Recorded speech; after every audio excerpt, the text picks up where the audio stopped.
in general? Yeah. Okay. So you're okay with either one? Yeah, either one would probably be the same for me. Okay. Fair enough. Fair enough. Okay. All right. Okay.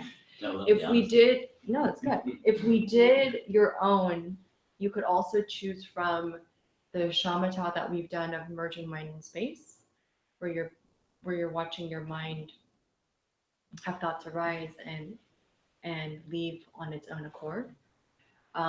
You could do a meditation, the ones that we've done in class. You could do a preliminaries and do the whole session on preliminaries. You could do a meditation on relaxation and just chilling out and relaxing and not thinking about anything, but just doing that. Or you can do any other meditation of your choice. I'm just throwing that out there. So we'll decide. I'm just letting you know that those are some of the options. But I was just to ask, is anyone chilling from the fans?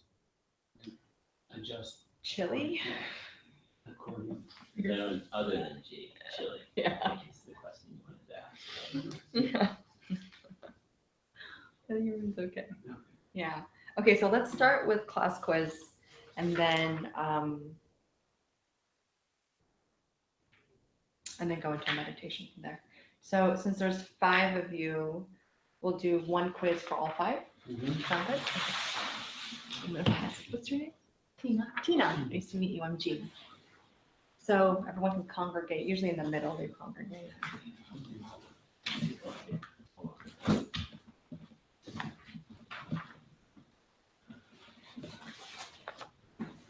Is this last class? Last class. I have some homework.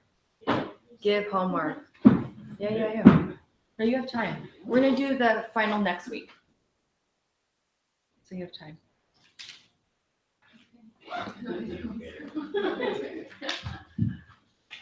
Let's make Tina answer all the questions. Yeah, let's make her do it.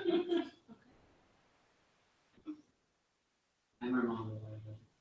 Armando. I am no better.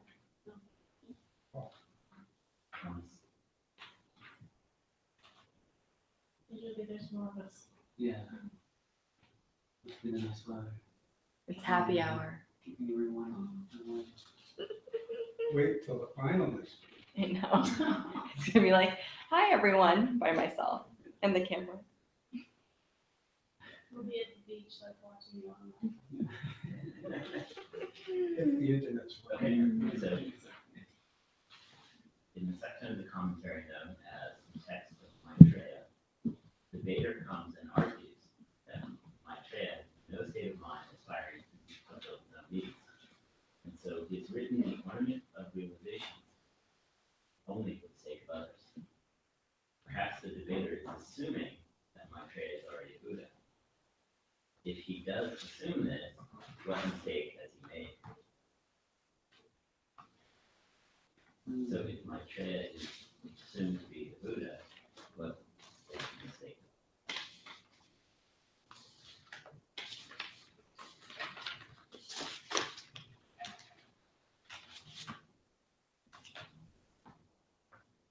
Is that the open versus closed teaching? Yes, it is. I think the Because I'm open teaching, teaching, like stuff. Closed teaching, let's do that.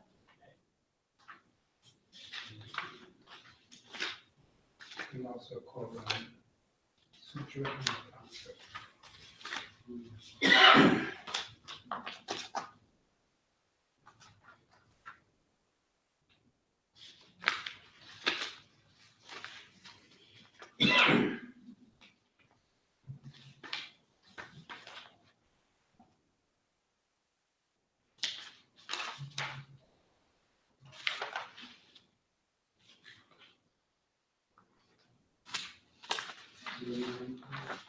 you know, the teaching to the Bodhisattva and the Course teaching.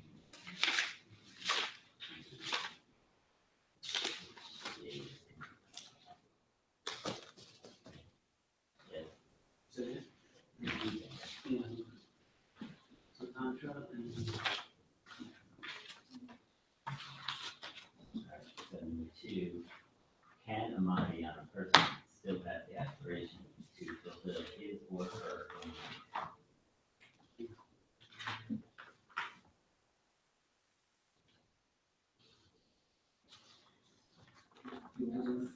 Doesn't? Yes. Remember, if you desire to develop being suffering, And you're part of that. then that's a need. You're one of them. Right? You have a need. Your need is a good one, it's still a need.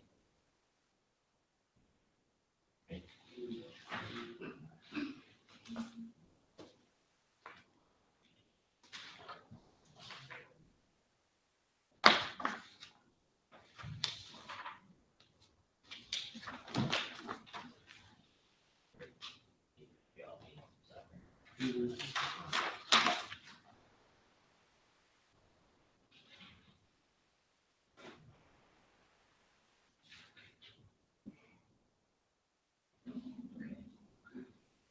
The 8th century master Dharma Kirti, in his root text on Buddhist logic, says that two elements must be present for Tantra to work. Name them.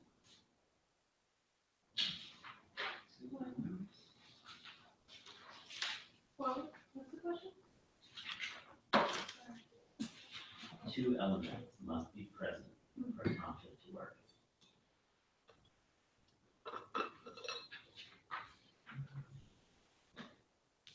I can't see that far. I'm old man. That would do. Tiny right like that.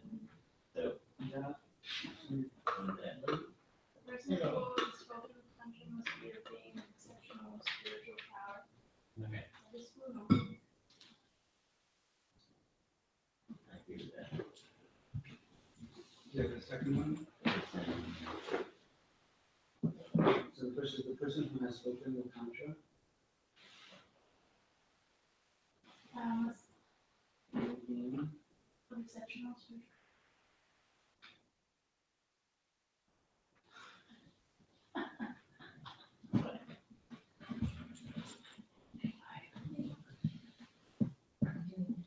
please. Okay. This is Mimi, everyone. Hi, everyone.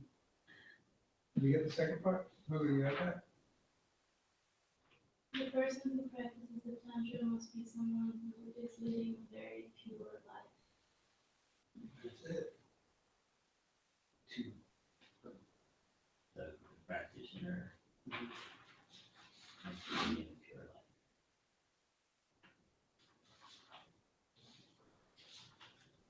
Two is the-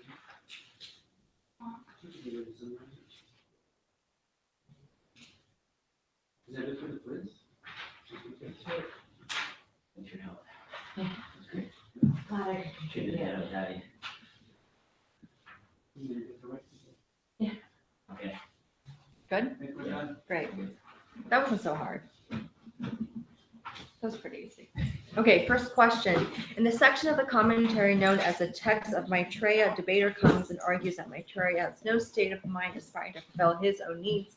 And so he has written the Ornament of Realizations only for the sake of others. Perhaps the debater is assuming that Maitreya is already a Buddha. If he does assume this, what mistake has he made?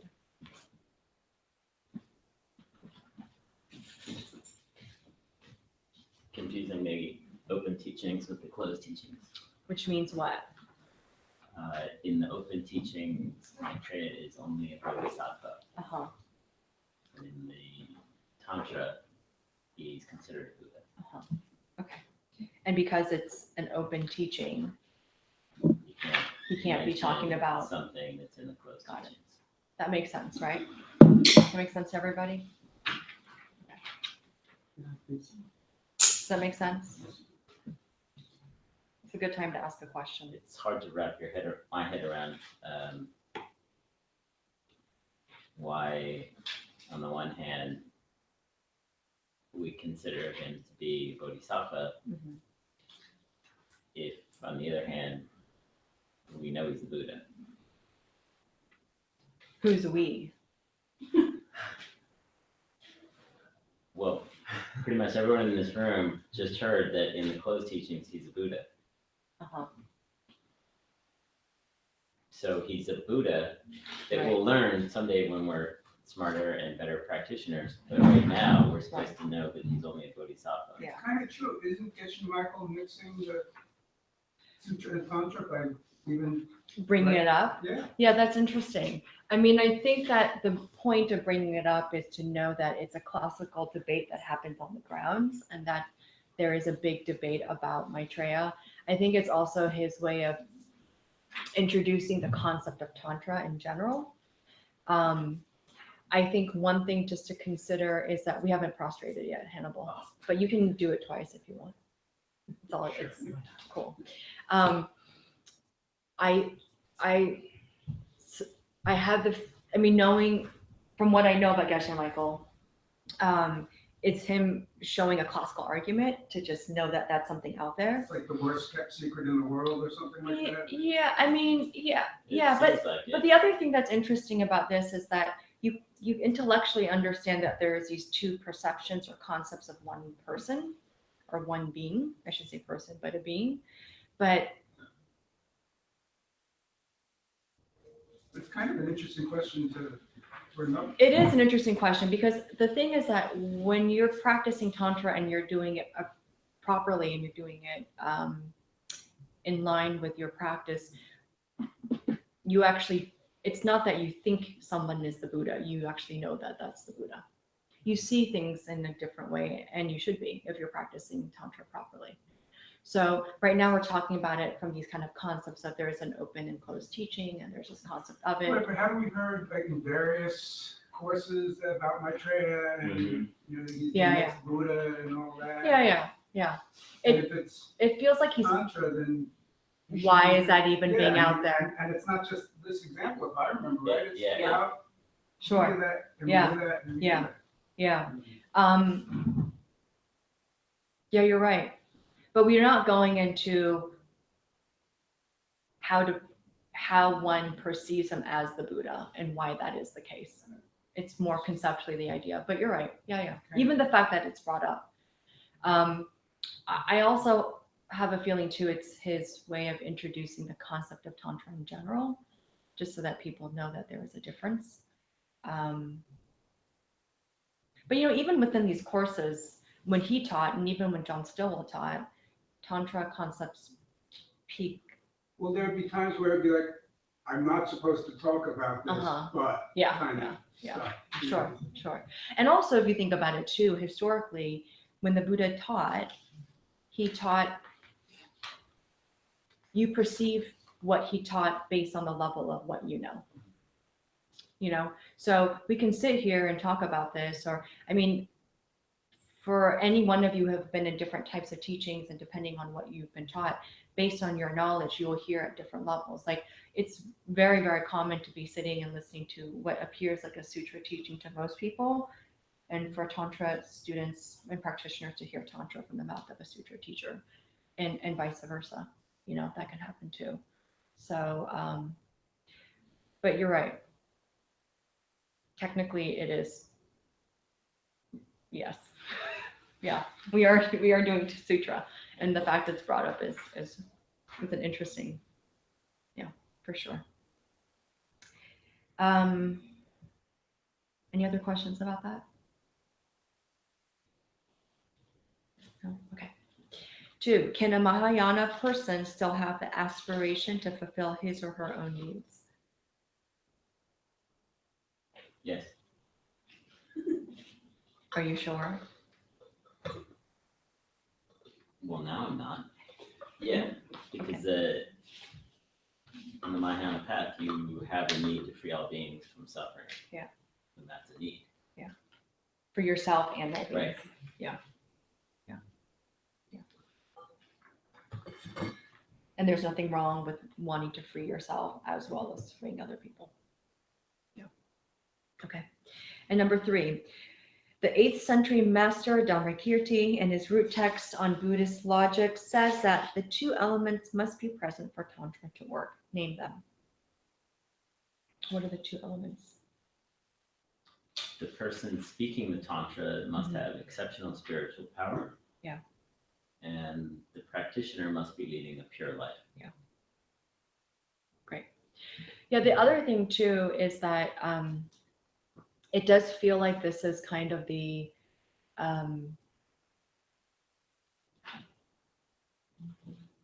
place where Geshe Michael specifically talks and brings up Tantra to let people know what the paths can potentially look like for you.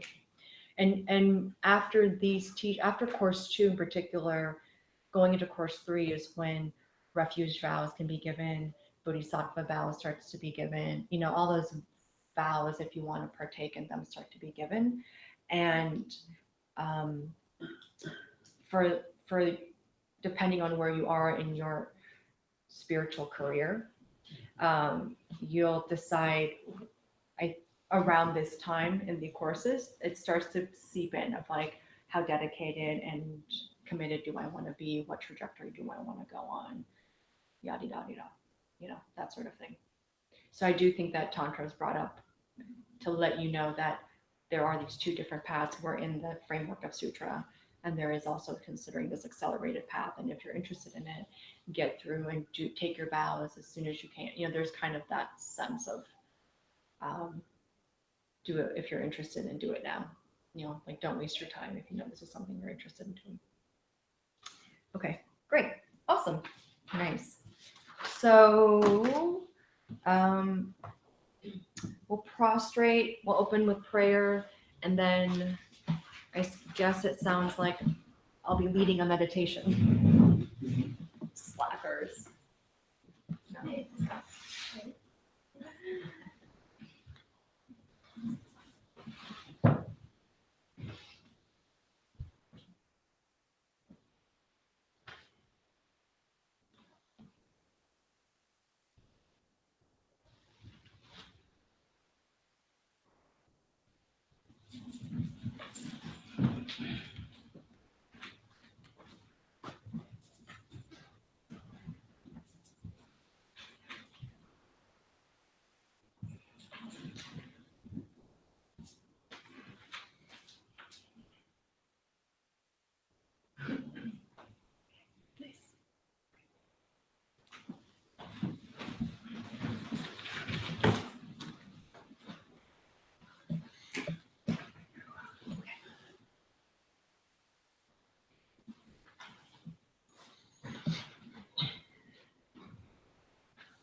Okay, so we're going to do merging mind and space again today.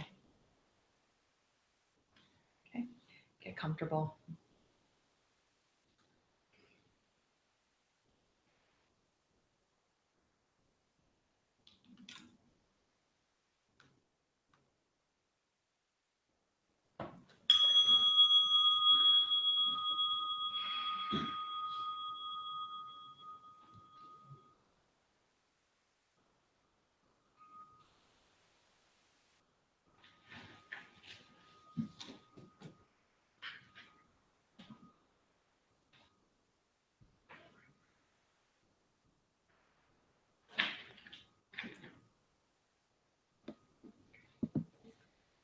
Just get comfy.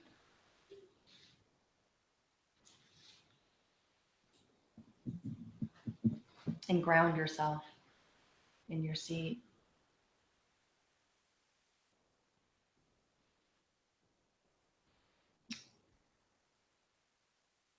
You can slightly tighten your lower abdomen, supporting your lower back, tucking in your sacrum so that you can stack each vertebrae one by one.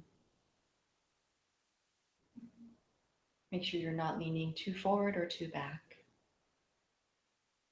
And start to inhale and exhale through your nose.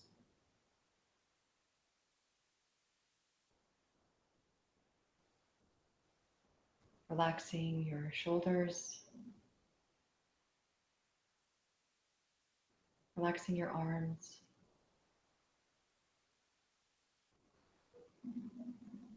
Your jaw. Your brows. Start to simply let go.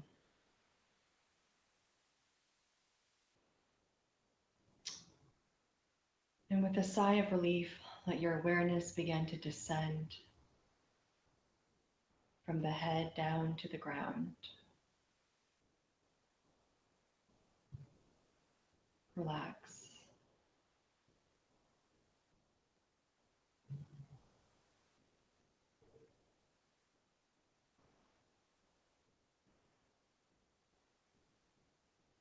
Settle your body in its most natural state, being still and vigilant.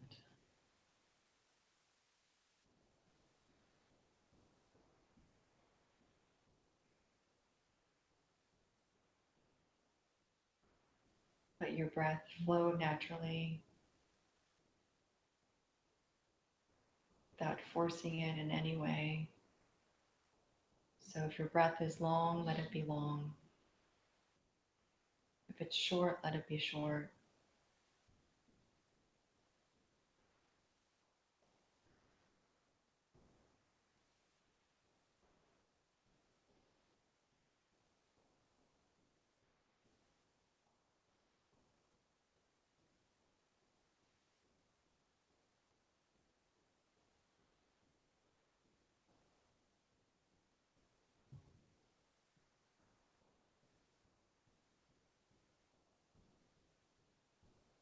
Begin to come to the core of your mind.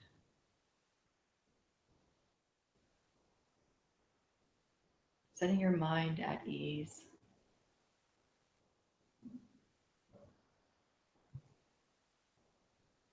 Let your awareness come and begin to rest in stillness.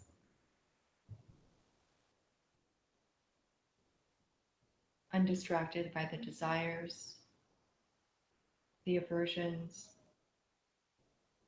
the hopes and fears of grasping.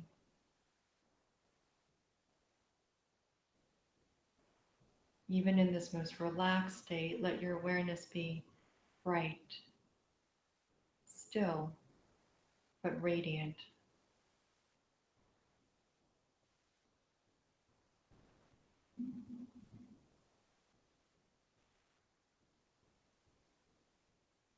And let your awareness rest in its own place, holding its own ground.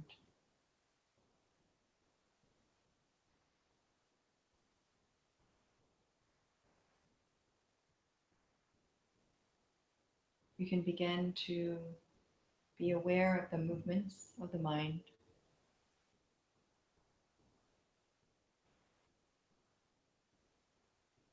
You can begin to be aware of the appearances that come and go in the space of the mind.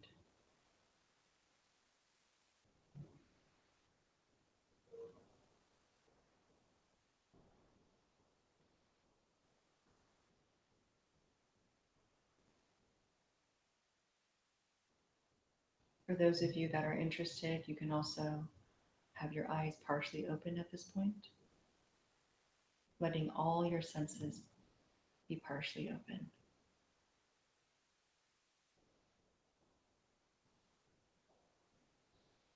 And simply be aware,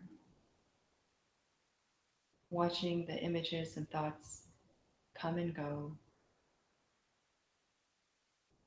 in the space of the mind.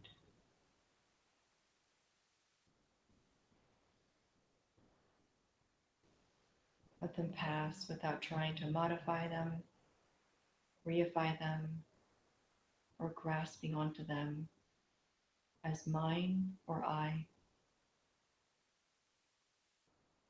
Simply let those feelings, those images, ideas, let them be. No labeling, no judgment. Don't attach to the storyline.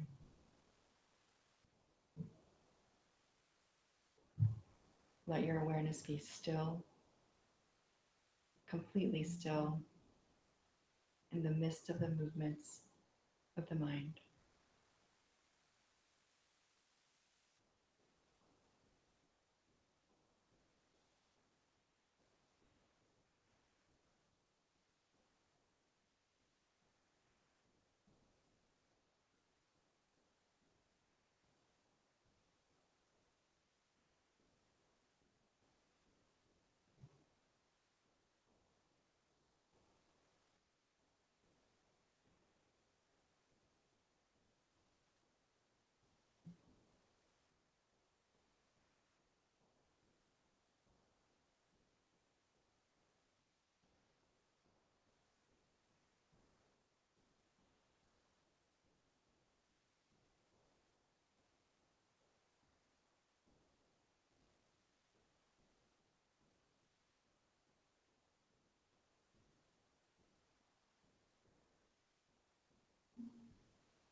If you're becoming dull or you've forgotten what you're supposed to focus on, or you've attached to a story, no judgment, simply relax, using your breath, your exhale to release from your dullness or your distraction, and return back to focusing again on the space of your mind.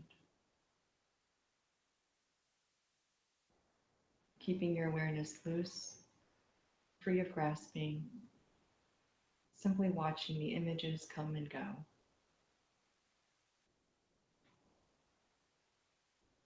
Aiming to not reify them or to identify with them. Continue resting here.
It's not uncommon to feel a bit dull.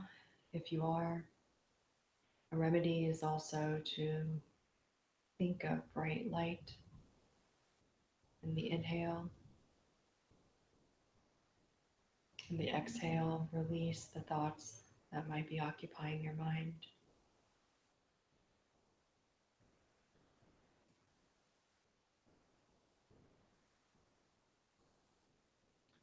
point of this meditation is to watch what comes up in the space of your mind, what arises. And when it does, as soon as it rises, the thoughts, the emotions, the images, can you release them? Can you let it go?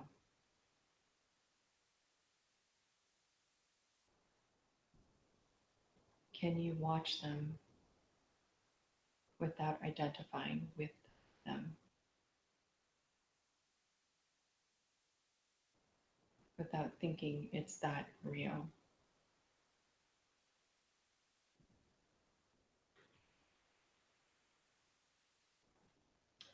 If you're having a hard time focusing, pick a subject, something that you know gets to you or aggravates you.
Your fears, your worries, your anxieties,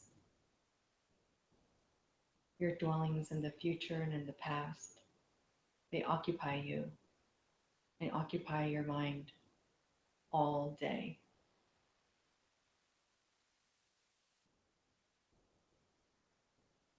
And you let it.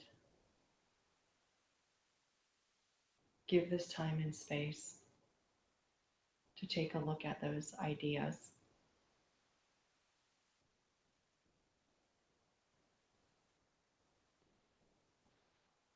Without affecting you.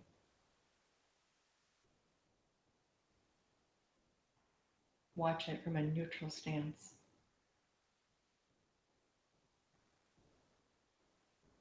And don't let that part of your mind shut down.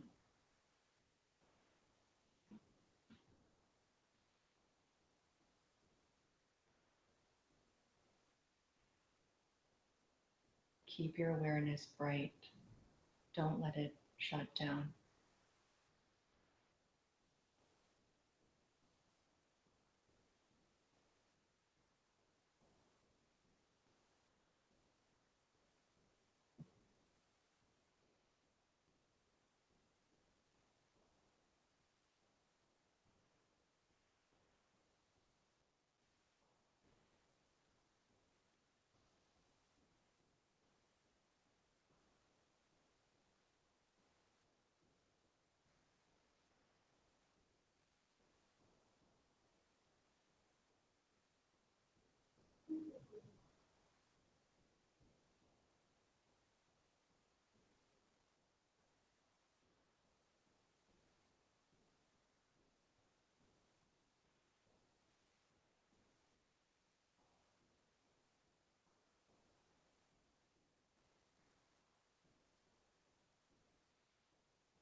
How was that?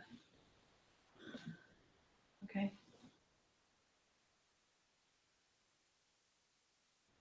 Hard, easy. I don't want to do this anymore.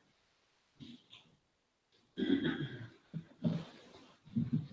still hard for me. It's hard. It was actually harder this week. It's the limiting noises. Without the noises. It's, a little bit of noise here and there. If my mind is wandering, Yeah. Actually, I coughed at one point. I was like, "Oh, thank you," Oh, it helped. because I didn't even know where I was. I was off in La La Land, Uh-huh. and that brought me back here because it's just an awareness. Anyone else? You weren't playing something? What do you mean? Like there was some, it was very kind of too. It sounded like it was coming from. I was not playing the flute. flute. That's what you're saying. No, I thought the Like, are you seeing how many you mean? Do you see how many arms? I thought the inside timer thing. Oh, you wanna no. play different things. I thought it had a distant like No. something wrong with it. Mm-mm. Okay, so here it's come on. Crazy. Okay, good. Anyone else?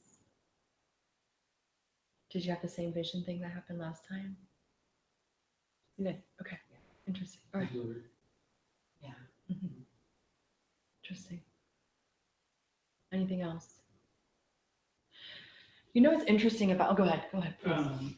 What I find helps me in the beginning, at least, Yeah. when my mind is kind of scattering all over the place. Visually,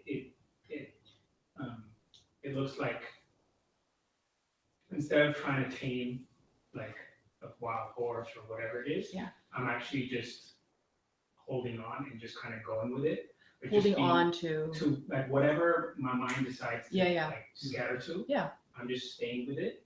Yeah. And letting it go. Yeah. And like observing it the whole time. Yeah. And as that happens, it kind of like quiets down. Sure. Versus actually like either trying to tell it to stop. And No, bring you don't down. tell it to stop. Yeah. Or Yeah. trying to. What is it? Either telling it to stop or what's the other option? Or just getting distracted and just actually. Getting sucked into it. Yeah, exactly. Mhm. Sucked into Yeah. it. Yeah. I'll just sit on the whatever's going. I'll just sit and watch Yeah. it. Watch it. And then as it gets tired, then I'll be like, okay, now you're going to the breath. Yeah. It usually slows down. Usually, not always.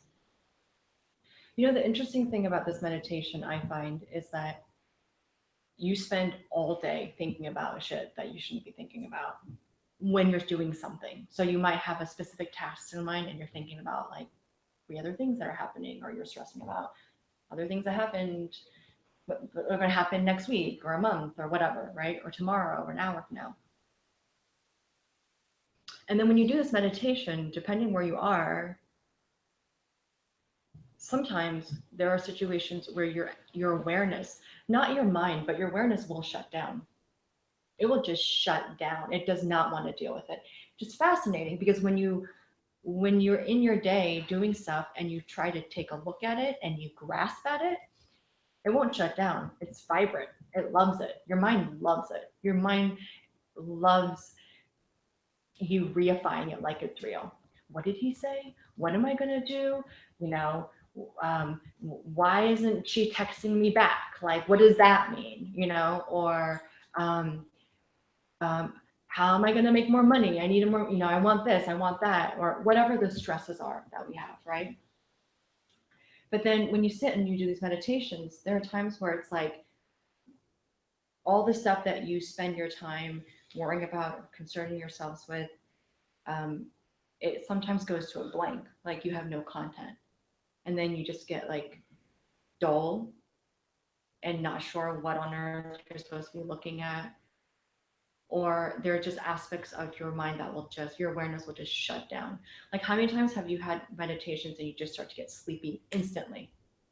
That's not a coincidence, It's that your mind doesn't want you to work on stuff. It actually is that. Your mind doesn't want that. But if we sat here talked about, ruminate, if this was therapy, right? And we were sitting here talking about things that bothered you in your life and how you thought about stuff and just how we reify your life, you'd be bright and excited and you'd love talking about it. But if you have to watch it from a place of, you don't actually have to get, the whole point of it's not to grasp onto it, but just to say, all right, I see it. I'm not going to grasp on, I'm not going to be a part of that. Your mind will sometimes shut down and just not want, it's uninterested. And that tells you something too. So sometimes if that happens, you can actually bring up subjects that you spend time during the day dwelling on. You can actually play with that. So if there's someone who pisses you off, great, bring that person right in front of you. Bring that feeling and bring it right up, and you use that as part of your shamatha.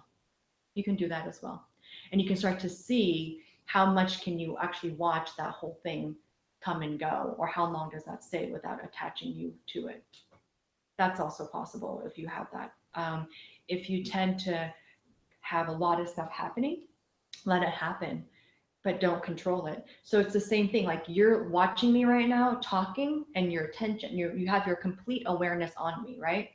But at the same time, you may be thinking about, what am I going to do tonight after this class? Where am I going to go? How am I going to get home? Who am I meeting up with? Do I have to make sure that I need to run an errand on the, like you can have two things happening, right? I mean, it toggles back and forth, like your awareness in the space of your mind, right?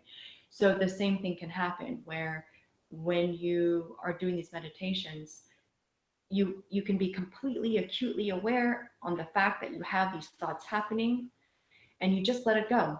It's like watching me talk. You're just letting it go. Like you can't control me however way I'm going to speak. I mean, actually, if everything comes from you, kind of can, but nonetheless,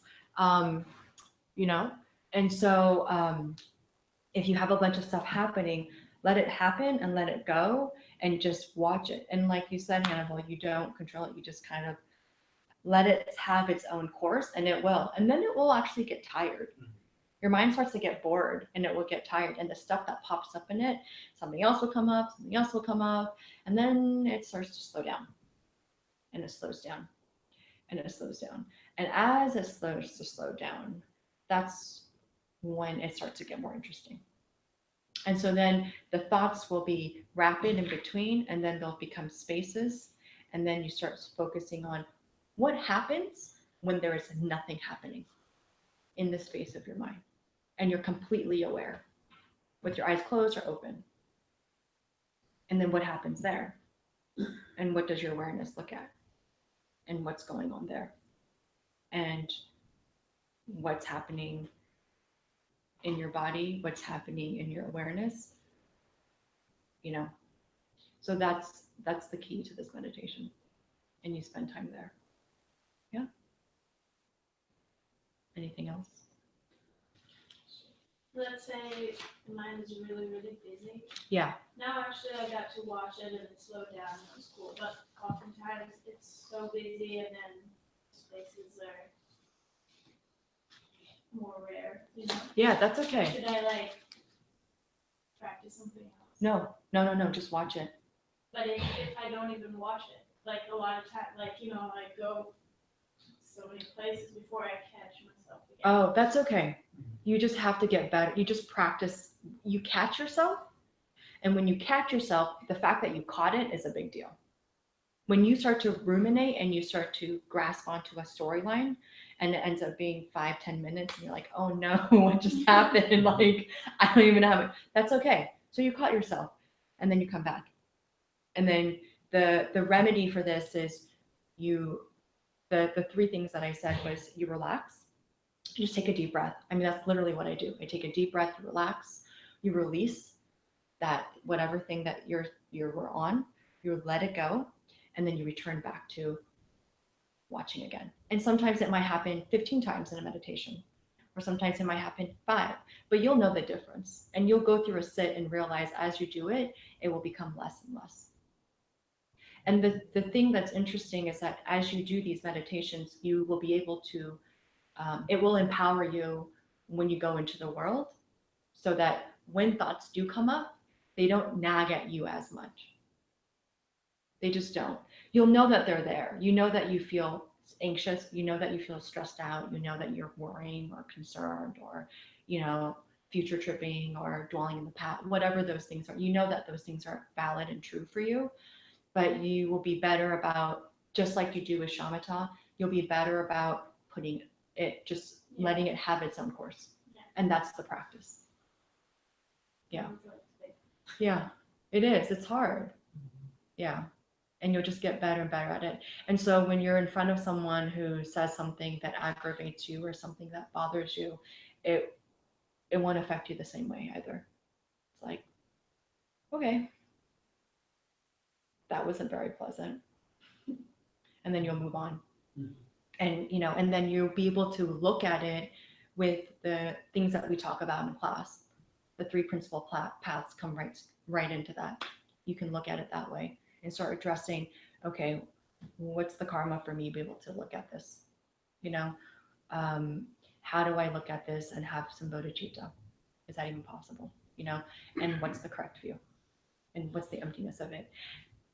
But if you are reifying it and thinking it's real, it's so hard to apply those 3 things, quite frankly. I mean, it's a good practice to be able to apply those 3 principles.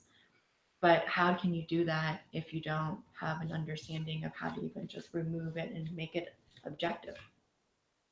It becomes so personal that it's hard.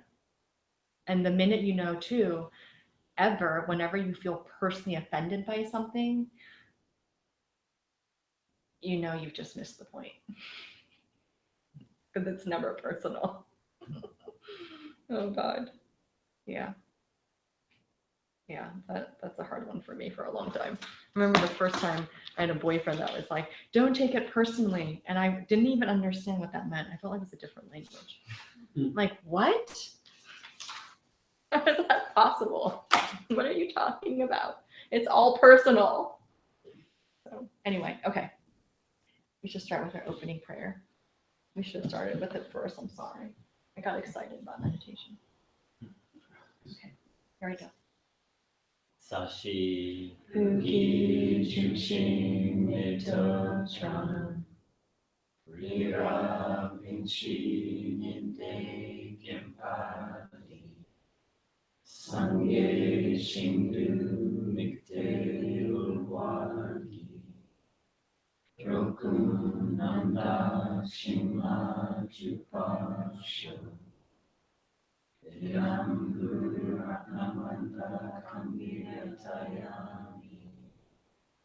Sange Shuran Soki Choknamba Jamchu Bardu Dakni Kyapsuchi Daki Jinyang Vipe Sonamki Troar Venture Sange Druparsho Sange Chudang Soki Choknamba Jamchu Bardu Daki Kyapsuchi Daki Jinyen Yupe Sonamki Drolar Penchir Sange Druparsho Sange Chudang Soki Choknamba Jamchu Bardu Dapi Kyatsuchi Daki Jinyen Kipe Sunamki Trola Denchir Sange Tripashu. Okay.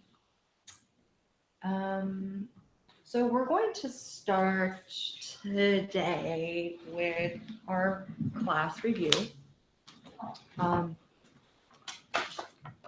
Next week we'll do the final. And today we're going to go through all the final questions. So it may be wise to take good notes. Okay, to take good notes. I would, I don't know. Okay, so the first question on the exam is give a brief definition of the perfection of wisdom. Do we remember what the perfection of wisdom is? Prajna Paramita. Does anyone know?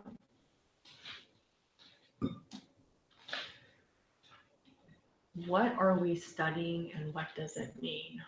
What is the perfection of wisdom? What's the first question? What is the perfection of wisdom?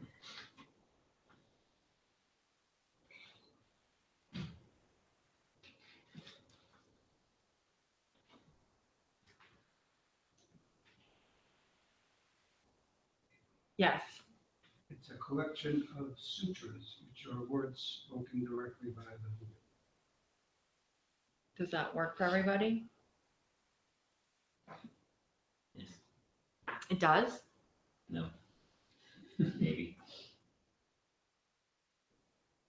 Anyone else?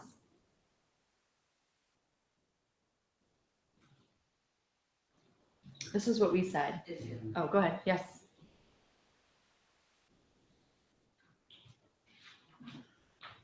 Well, you're talking about the perfection of wisdom in terms of the ornament of realizations, or you're talking about what the concept is the perfection of wisdom? What the concept is, what the definition is.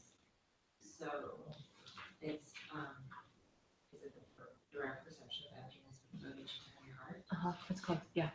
and the knowledge of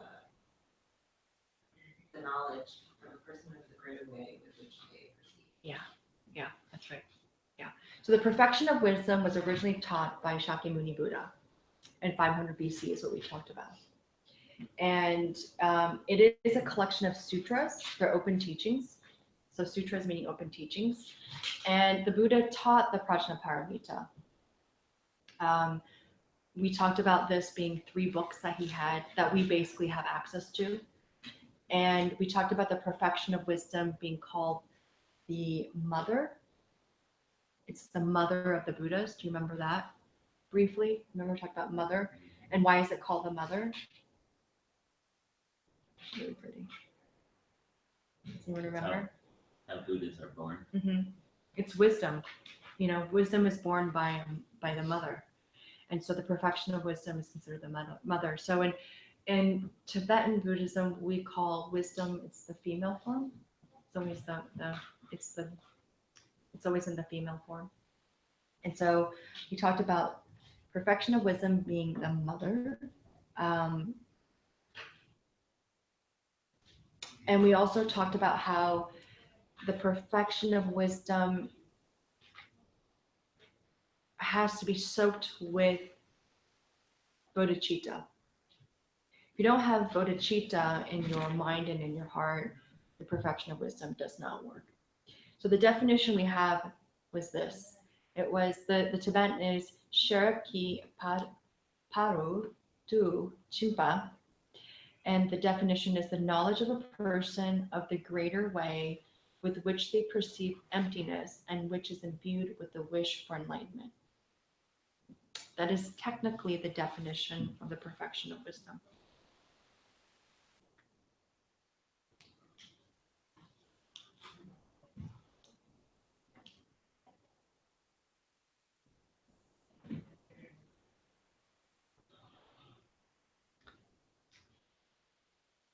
So it's the knowledge of someone who has perceived emptiness directly along with having bodhicitta in their heart. It's a combination of both.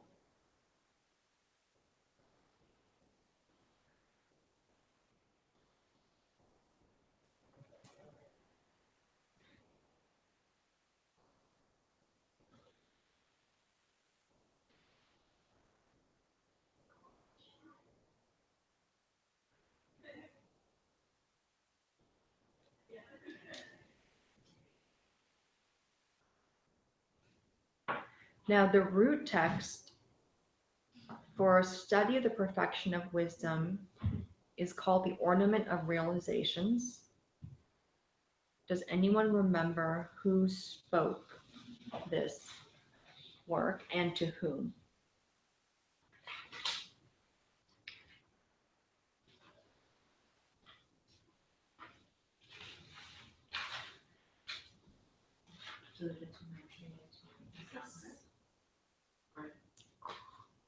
Yeah, well, Buddha to Maitreya did happen, but Ornament of Realizations was taught by who? Yeah. Well, it was taught by Master Sangha, but who taught Master Sangha? Maitreya did. So when we were learning about this, I had this chart up. So you have the Ornament of Realization. We're a Sangha. So Maitreya spoke it to a Sangha wrote it down. And so the Ornament of Realization is taught to a Sangha by Maitreya. Master Sangha's dates were 350 AD. Lord Maitreya, oh, we don't have dates for Lord Maitreya. And then the Sanskrit for Master Sangha is Abhisamaya Alamakara.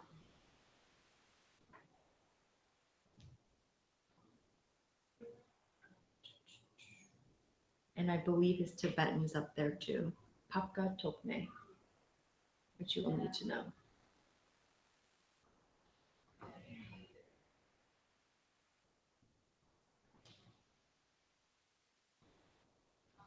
Lord Maitreya's Tibetan, it's Jetsun Jampa, which we talked about actually last week.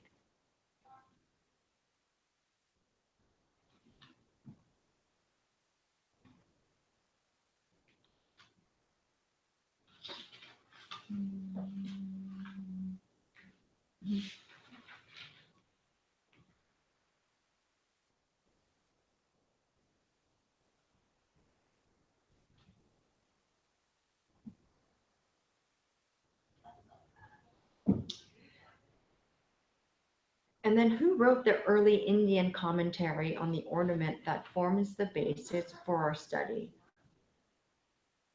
And what are his dates? Right up there. You talk about the analysis of the reflection, Mm-mm. clarification. That's right. So Master Haribhadra.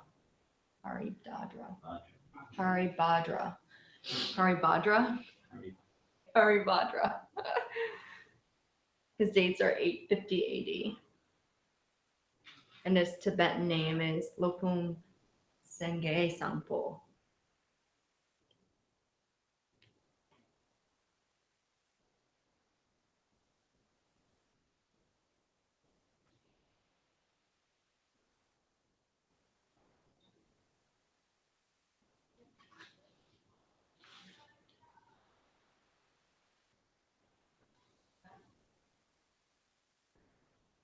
And then, so he did a commentary, right, of the Ornament of Realization. And then from there, the commentary of the clarification of the meaning, the analysis of the perfection of wisdom is the text that we're using now. Who is a monk? Kendrick Tempe Darge, the monk in Saramay Monastery. So you remember. But you don't need to know that for the quiz. For the final. It's Maitreya, Asanga, and Haribhadra. Probably Badra. Badra, not Dadra.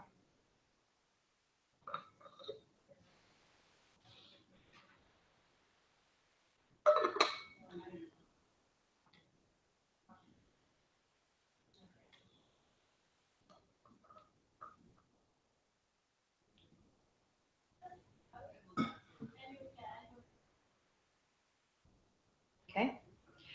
So then after we did this was class 1. The second class went into, That's why I didn't recognize you this because I wasn't here. oh, you were here for the first class. And you're like, where was I? Where's my memory? Go ahead, continue. It's okay. We went into what is refuge. That was the second class that we were talking about. We talked about what is refuge, and we went into the 3 different types of refuge that you can go to. We talked about the Buddha Jewel, the Dharma Jewel, and the Sangha Jewel. Remember that? What's the Buddha Jewel? Anyone remember what the Buddha Jewel is? The ultimate protection Of what? from your fears, from your suffering. Is that the ultimate refuge or no? No, Hmm. the Buddha, Dharma, and Sangha jewels we've talked about. So like the Buddha jewel, is it the Buddha statue? Like the belief that the Buddha exists and has the teachings to get you out of suffering or to protect you, and that Yeah, ultimately you can become that. yeah. So the Buddha jewel is really the notion that the wisdom that the Buddha has can actually relieve you from your suffering. So that's one way to look at it. Any other way to look at it? This isn't on your quiz, by the way, but you should know Buddha, Sangha, Dharma jewel. What's the Buddha jewel? It's in your notes somewhere. Like the Buddha nature, Which is what? like the emptiness of your mind. Fair, that can work.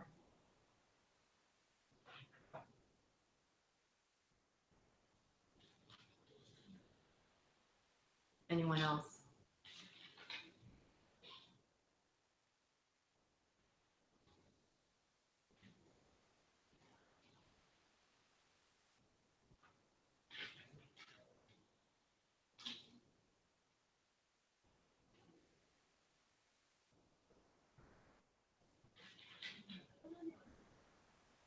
Nothing? Nope, that's it? Okay. After the Buddha jewel, we talked about the Dharma jewel. Well, actually, let's just step back. What's refuge? What's taking refuge? What does it mean to, what is refuge?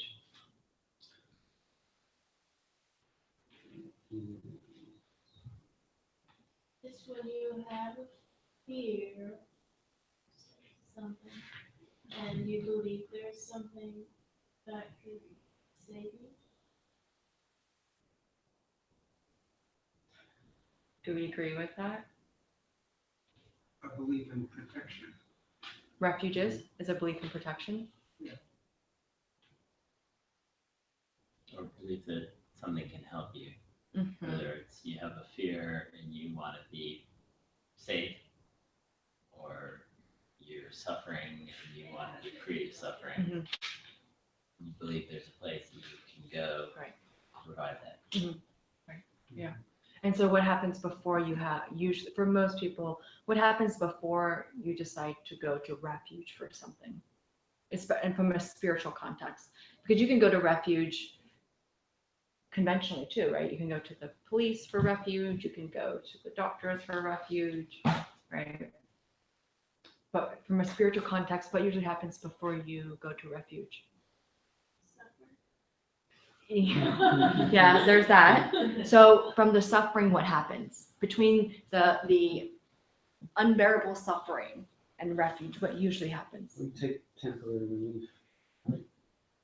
What happens before that? You've had enough. What is that, and what is that called? Yeah, you have renunciation, right? There's usually a point where you've just had enough. And you're saying, I don't want to do this anymore. It's not making sense. It doesn't work the way it used to. There's got to be another answer. There's got to be another way or another method, right? So there's a moment for most spiritual practitioners. I mean, I've yet to meet one that hasn't had that, but there is a sense of renunciation that happens. And renunciation can happen in multiple levels. I don't think it's a one-time visit for most people. It hasn't certainly been for me. Every time I think I've renunciated, I realize I have yet more to renunciate, and then even more, and even more. And it's like a bottomless pit of renunciation. But that also means that the level of refuge starts to also increase, right? So renunciation happens, then at some point from a spiritual context, you take refuge, and you take refuge in these ideas of the Buddha and Sangha and Dharma Jewel. And it doesn't mean taking refuge in the Buddha, like the Buddha statue, right? So there's a difference of people who, walk around with their, I'm not being judgmental, I'm just observing. But yeah, tattoos and all their malabis and accoutrements that they wear. And there's that, right? Which can also be a fashion statement. But taking refuge is not just a fashion statement, right? It's not a performance. It's where you seek for safety.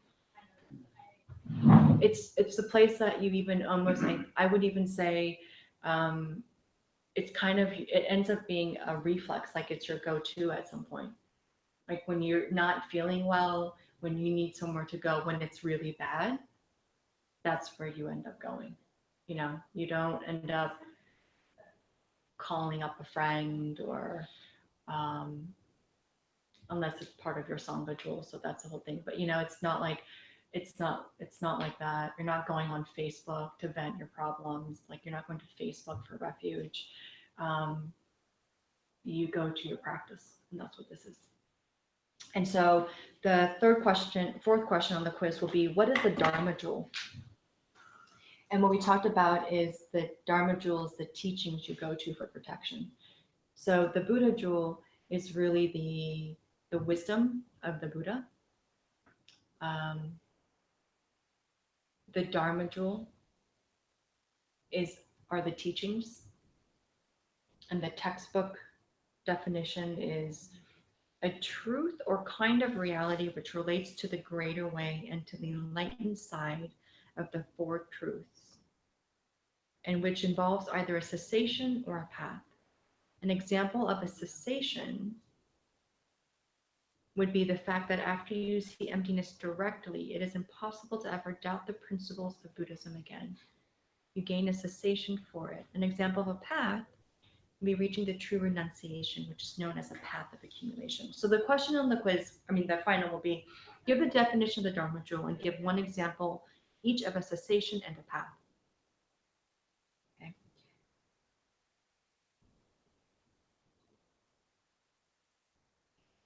So if the definition says, a truth or a kind of reality which relates to the greater way and to the enlightened side of the four truths,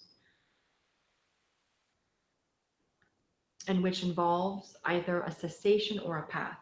That's what your Dharma Jewel definition is, right? So you're looking at teachings that relate to the greater way.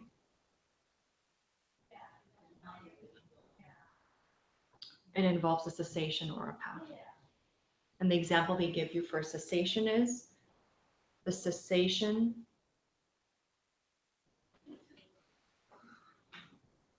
that you will never doubt the Buddhist principles again when you have the direct perception of emptiness. It's the end of doubt.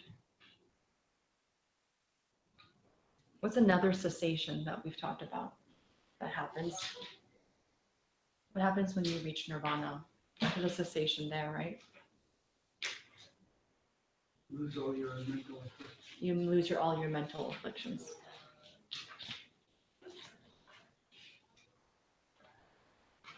And the path, the example of the path would be reaching true renunciation, which we talked about as the path of accumulation.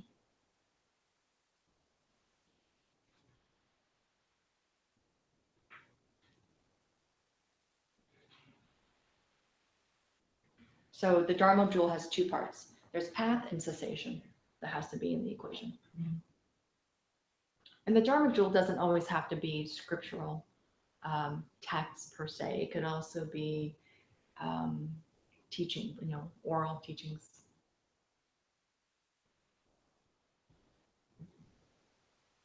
Okay.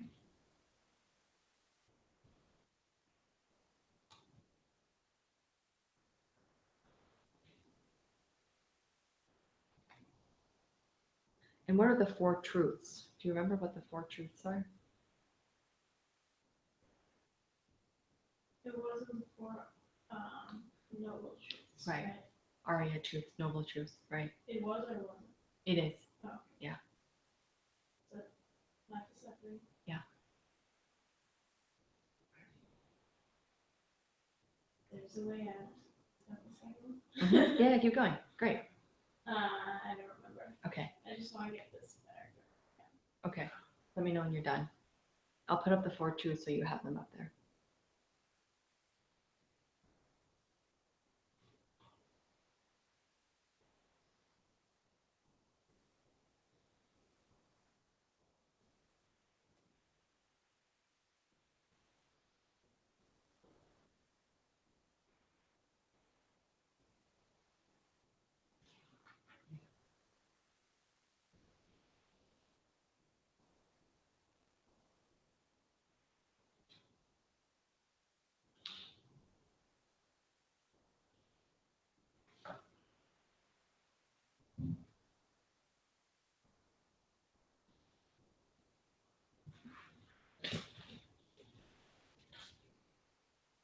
And also, when you write these notes, I would write it, if you can, in a way that's in your own words so that you remember it. Like, you're not going to, I don't know. I'm not going to speak for you.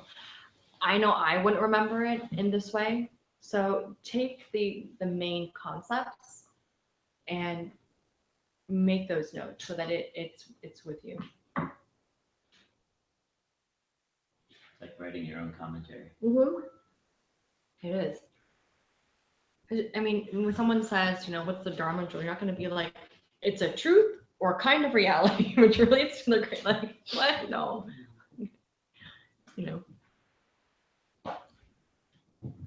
Make it your own. Okay. So just as a refresher, the four truths were the truth of suffering. There is truth of suffering.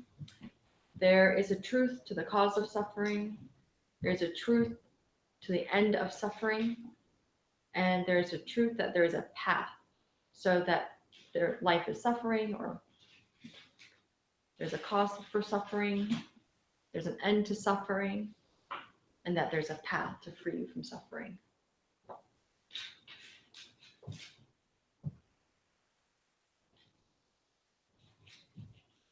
Those are the fundamental four truths that we believe in.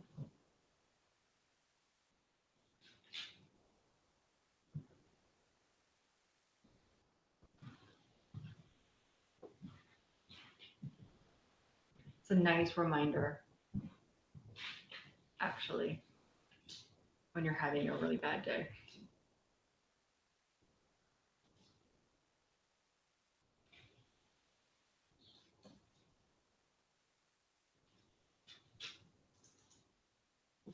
I'd like to see the four Arya truths as a tattoo.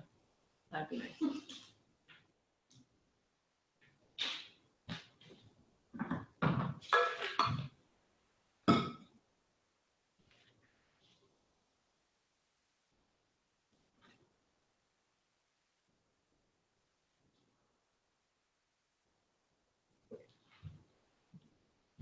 Okay? All right. So, question 5, give the definition of taking refuge. Does anyone remember? What is the definition of taking refuge? We just talked about it.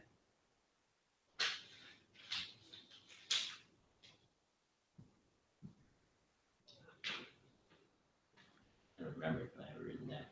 Okay, what do you have?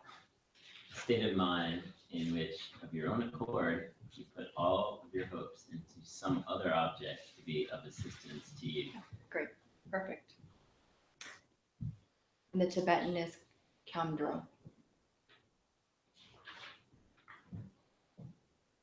So we talked with refuge, there's always two things, right? There's a fear component, and there is the belief that something will help you or protect you. Always has two parts. Gotta be afraid, and you have to believe. Or else, why would you go to refuge?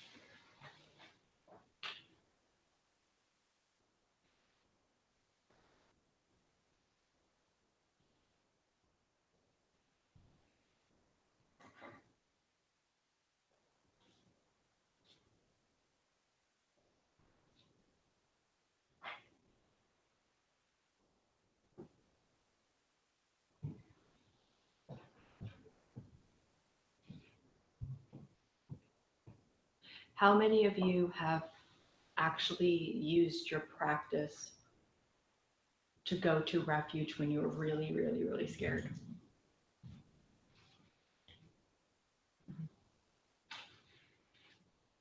And has that helped you? Yeah. Yeah, it has. And do you continue to go to refuge to your practice as well since that time? Or has it been like when it's really bad? Do you know what I mean? My practice is refuge. Uh-huh. So for you, you look at your practice as constant being a reinstating your refuge. Great. Yeah. Same. Mhm. Some people will do their practice as their practice, but it's not so much refuge. And then when it's bad, they go to refuge. Like it's a different feeling where it's like on all fours, like crawling to their altar, like please help me, Yeah. I think it's an intellectual versus A feeling. instinctual. Uh-huh. The intellectual is the easy part. Yeah. That's where I get stuck. Yeah. Like, oh yeah, there's this, right? Yeah. And that gets you through most of the things. Yeah. But when it's really bad, Yeah. sometimes. Yeah. That's when I don't always go. Yeah. To the practice part. Yeah. The practice part's hard. That's why, like, keeping your vows, if you have vows, or even practicing the 6 perfections is really nice way to remember, looking at finding ways to practice refuge in a very micro way. So for those of you who have vows, I think, again, if you haven't been doing your book, go back and try doing your book. For those of you who don't, I would even just use the 6 perfections and see how that goes and see if you're interested in doing that. And we can talk about keeping books and such if you're interested. But basically, it's a check-in every 2 hours of your day and going through your vows and seeing how you upheld your vows and how you didn't. Or if you want to use the 6 perfections, you can use that. You can actually use, well, this is a Buddhist class, so you should use Buddhist principles. The 6 perfections is a really nice one to use. And you basically go through and you check in and you look at, if you're to look at your even the 6 perfections, it could be, you look at generosity, patience, joyful effort, wisdom, concentration, and I'm missing one. Morality. Ethics, yeah. And you can do that and go through it. And it's interesting because it's just a nice way to check in to see how am I reviewing my behavior and my mindset with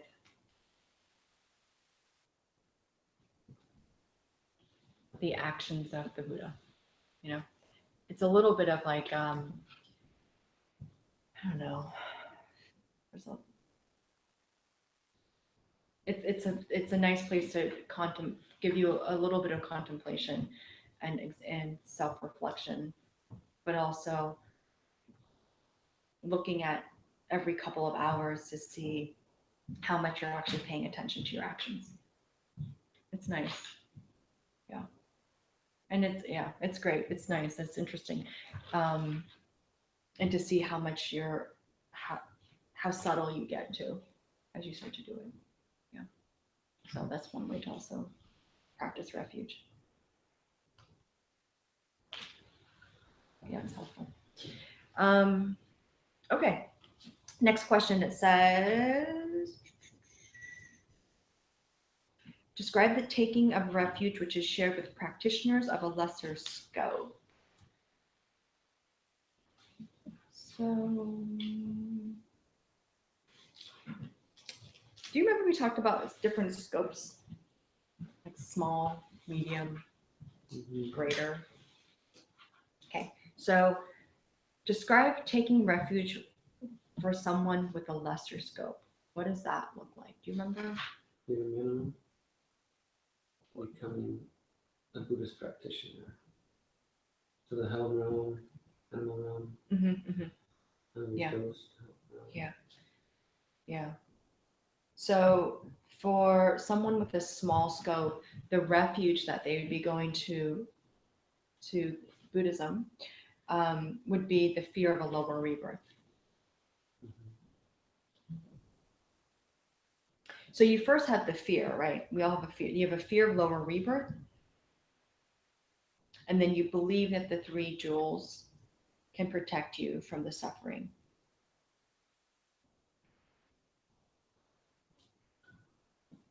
And that's what you go to refuge for.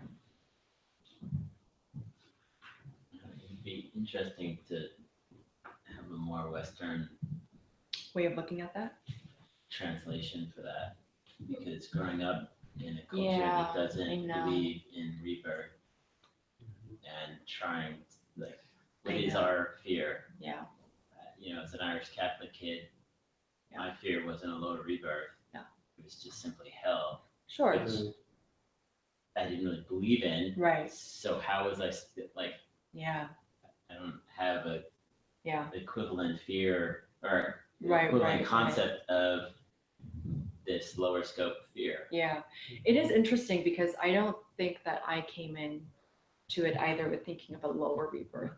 It was more just like getting out of my own suffering was more compelling than being concerned about in a lower rebirth. I do think that there's something that happens as you start to progress in your practice that you do actually have a fundamental fear of lower rebirth because you start to believe in rebirth. But if you don't believe in rebirth to begin with, how is this even like the point of entry at the lowest scope? With you, With me. segueing into the medium scope, which is fear of trying to get out of suffering. Right. Fear of samsara. Yeah. And that really was the first. Yeah. The human suffering. To me seemed like that was the lower scope, and then the medium was the fear of rebirth. Yeah. When you realize you could be reborn as a suffering being. Yeah. Oh, I really don't want that. Yeah. You want out. So I feel like. Yeah. And what's the highest one? Great scope. What was the greater scope? Taking everybody with you. Yeah, taking everyone with you. Yeah. Right. So the medium scope is equivalent to reaching what? Nirvana. It's like Nirvana. Yeah. Yeah. It does feel like between small and medium, there's a big gap. I don't know. It feels that way to me. Yeah. It's true. It's true. I really feel. Yeah. I really feel like this. Yeah. But I also think middle too. one is. I also think too that has to do with the levels of refuge. Like when you start the practice and you're introduced to the practice, I think you're coming in because you're motivated, because you're starting your path of renunciation, right? You're coming in because you're suffering and something's going on in your life, or you want things to change and you want a different method. and it really has, or you're questioning what's the meaning. Some people will come in because they're questioning the meaning of life, right? I don't believe in God. There's got to be something else. That sort of thing can also be true.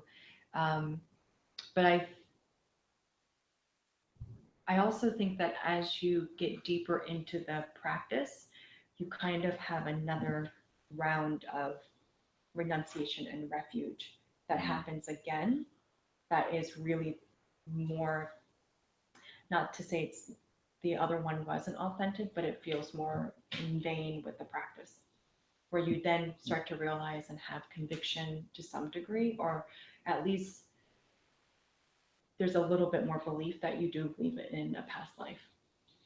And then your motivation, you know what I mean? It's like another so- level. There's like a pre-K and then a kindergarten, So from my and then own- you start your path from there. my own experience, then it wasn't a fear of a lower rebirth. It was simply the fear of death. Yeah, Mhm. I fair. think we don't, Yeah, which in the West we don't talk about. sure.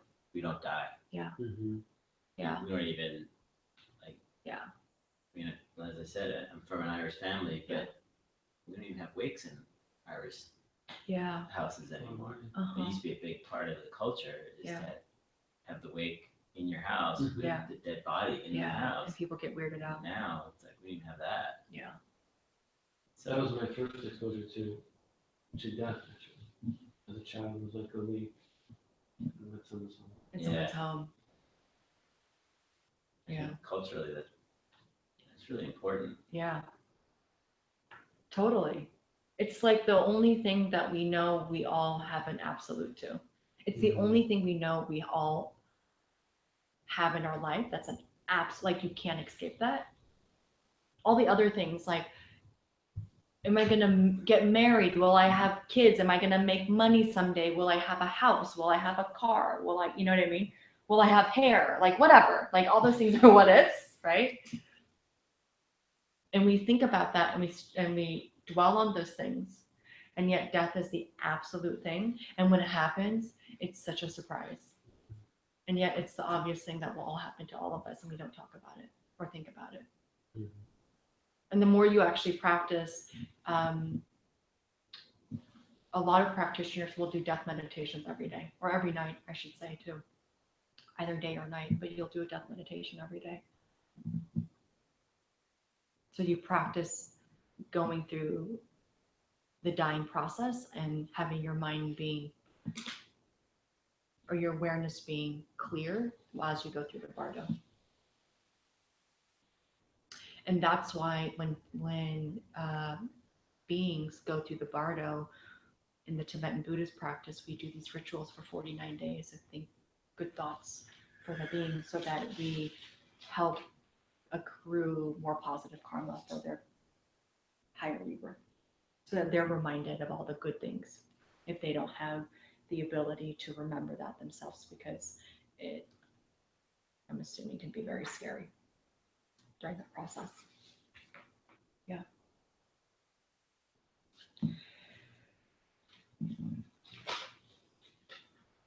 Okay, so that's small scope. The next question is, give the detailed definition of the greater ways wish for enlightenment.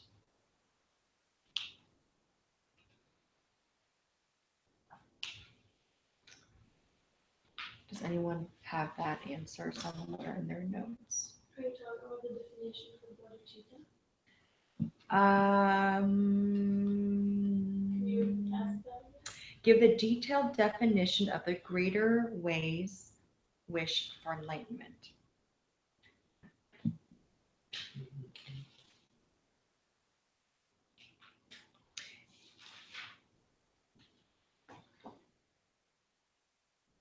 There was an actual like scriptural definition that we had. It's very long, and we analyzed it too during class. Oh, There's 2 parts to it.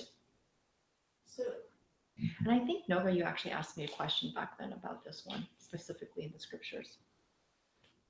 it is bodhicitta. It is bodhicitta, but there's 2 parts to it. Right. Do you remember that? I have it written. Let's hear it. First Cool. is the main mental awareness belonging to the greater way, which is focused on achieving total enlightenment for the benefit of others. which is matched with a state of mind that is associated with it, the aspiration to achieve total enlightenment. Do you have the second part? Oh, that's just the first one? There's a second part. We actually didn't go through it during class, that's why. Second, Yeah. it is a knowledge belonging to the greater way, which acts as a door for entering the greater way, and which is included into the activity side of the standard division into the two of view and activity. So underneath, right after that, I put the shorter definition of the greater ways wish for enlightenment is the wish to achieve total enlightenment for the sake of all others. So that's the shorter version of it, which I should have put in a separate line. But that's, yeah, it is bodhicitta.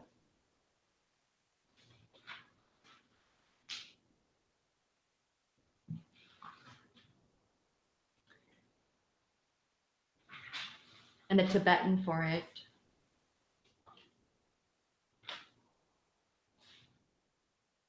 Senkepa Nishin Dudu Yangpe Yangde Sokpe Jangchuktu. So it's the two elements of bodhicitta, right? The wish for Buddhahood or enlightenment for yourself, and the wish for enlightenment for all other beings.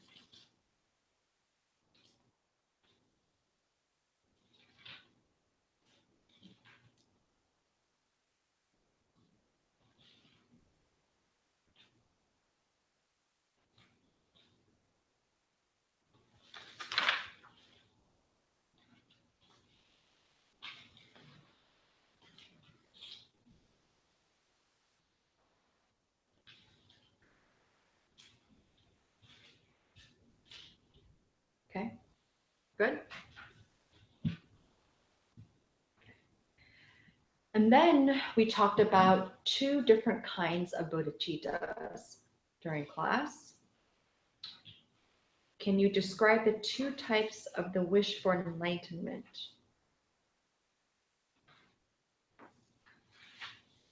Does anyone remember? There are two kinds of wishes. Is that the sugarcane bodhicitta? Mm-mm-mm. Is this intention and action? That's right, yeah. So you have the intention. This is the Tibetan of it. I put prayer, it's prayer, but it's the intention, it's the wish, the aspiration. So it's thinking like a bodhisattva. Yeah. Is this part of the 4 ways to classify bodhicitta? It's part of the It's two bodhicittas by its nature.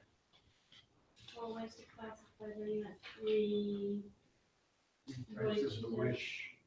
and then you have the two.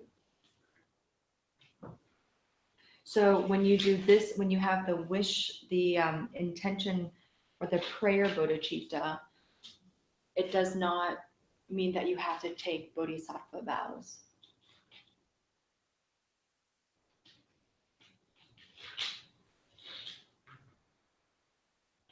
You have the wish for it at some point, but you haven't taken the vows.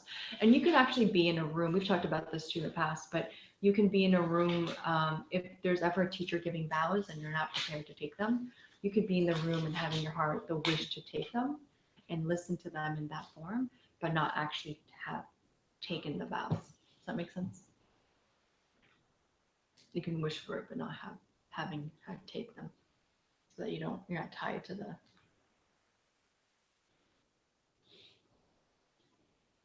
vows and committed to the vows.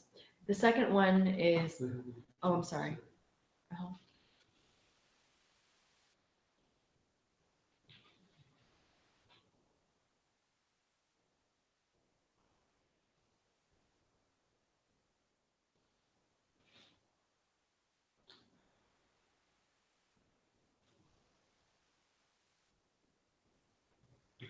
Okay. The second one is engaging bodhicitta or action. So this is someone who has actually taken the vows and understands the impact of taking the vows and the commitment. Someone who is committed to bodhisattvic activities and aspiring to become a Buddha for themselves and for all living beings.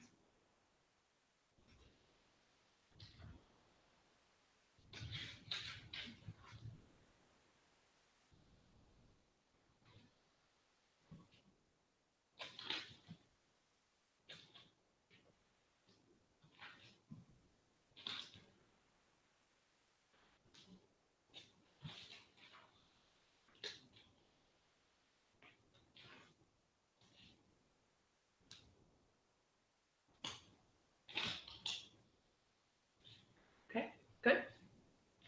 Right. Then we moved on to the definition of nirvana. We talked about nirvana. Does anyone have a definition of nirvana?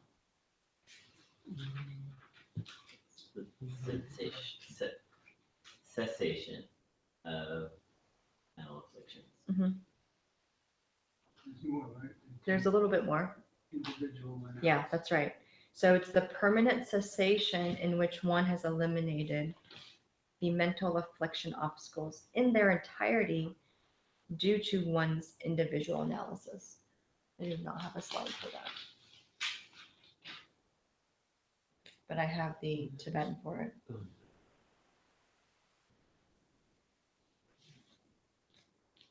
This is what? The nirvana, the definition of nirvana. It's the permanent cessation in which one has eliminated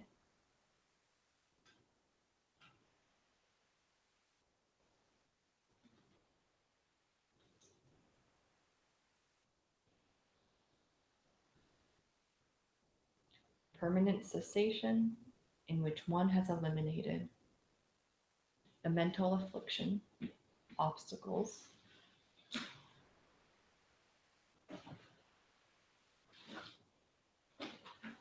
in their entirety due to one's individual analysis. And the Tibetan is up on the screen.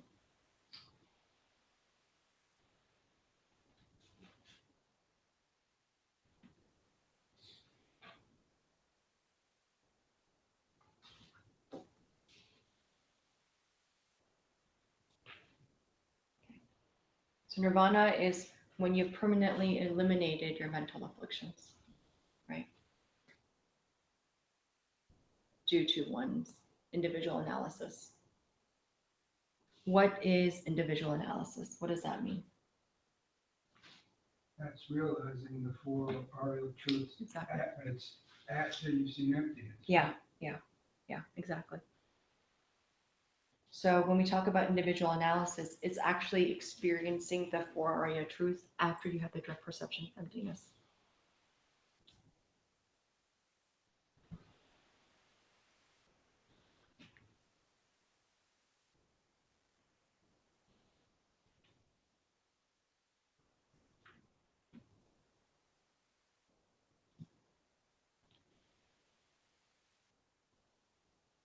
The phrase for this, I didn't put it. Oh, the phrase for the individual analysis. If you need you'll need the Tibetan, is Sosor Tapko on the very bottom. This line here.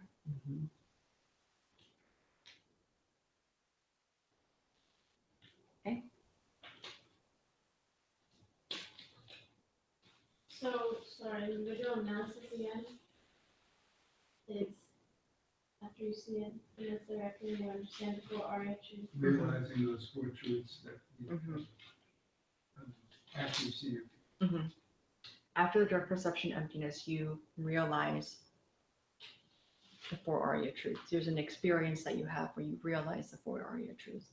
That's Which is individual the- analysis. The book, you have right, this, yeah.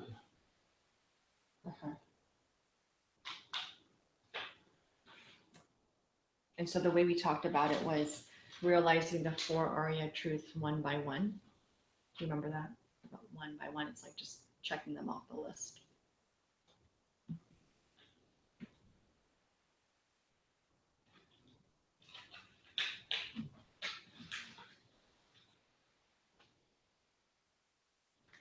Okay, good.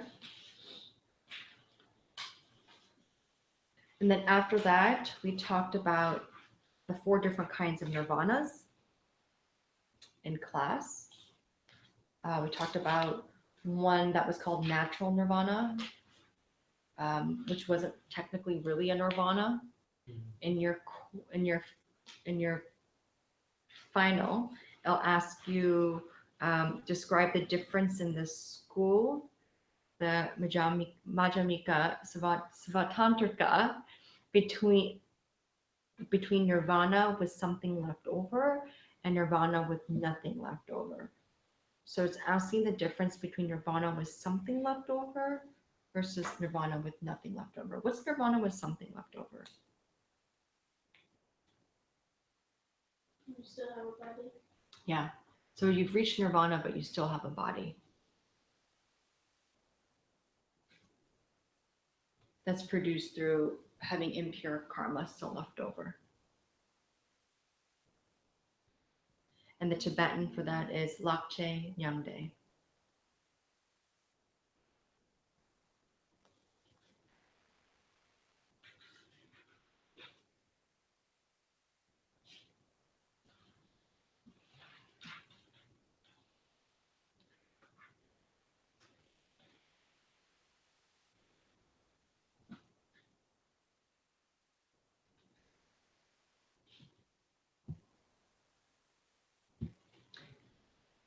And a nirvana with nothing left over is what?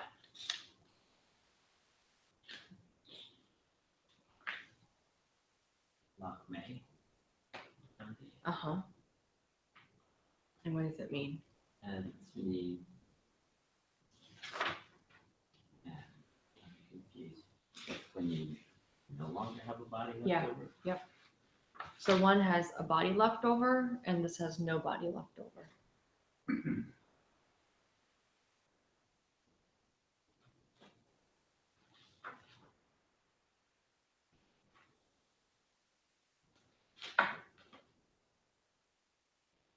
And we'll have to explain the differences in schools.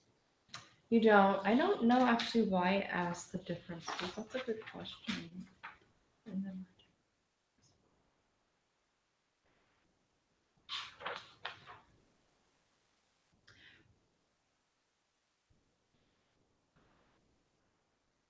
no, in this school, the Madhyamika Svatantrika within the Svatantrika school, it's asking, yeah, in that category between nirvana with something left over and nirvana with nothing left over. Yeah.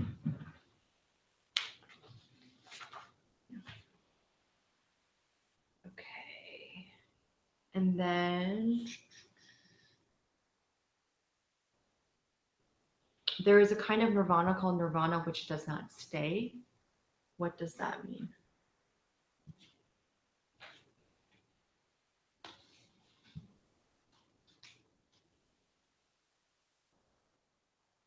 Is that the nirvana of the lower schools? Mm-hmm. Doesn't have full enlightenment. Mm-hmm. It's a total nirvana. Mm-hmm. It is totally enlightened being. The way we talked about it was who stays neither in the extreme of cyclic life, where we are now, nor in the extreme of peace, which refer to the nirvana of the lower way, Hinayana, where a person has eliminated their mental afflictions forever, but not attained total enlightenment.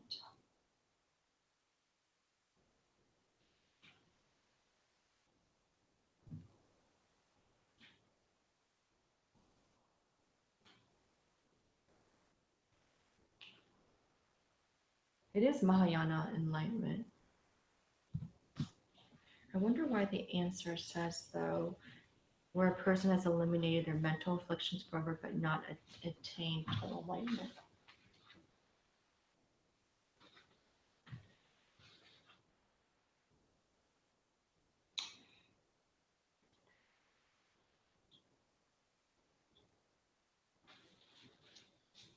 Because the way we learned it was that this one was actually the Buddha's Nirvana.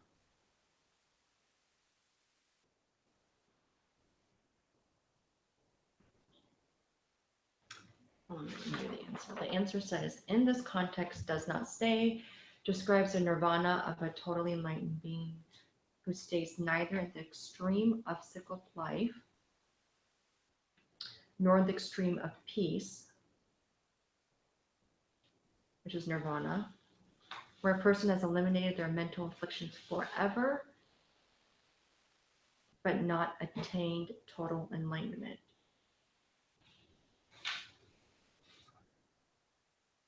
Maybe a totally different thing and not. They have. Why is it not attained? Because they actually have attained total enlightenment. This is the Buddha Nirvana.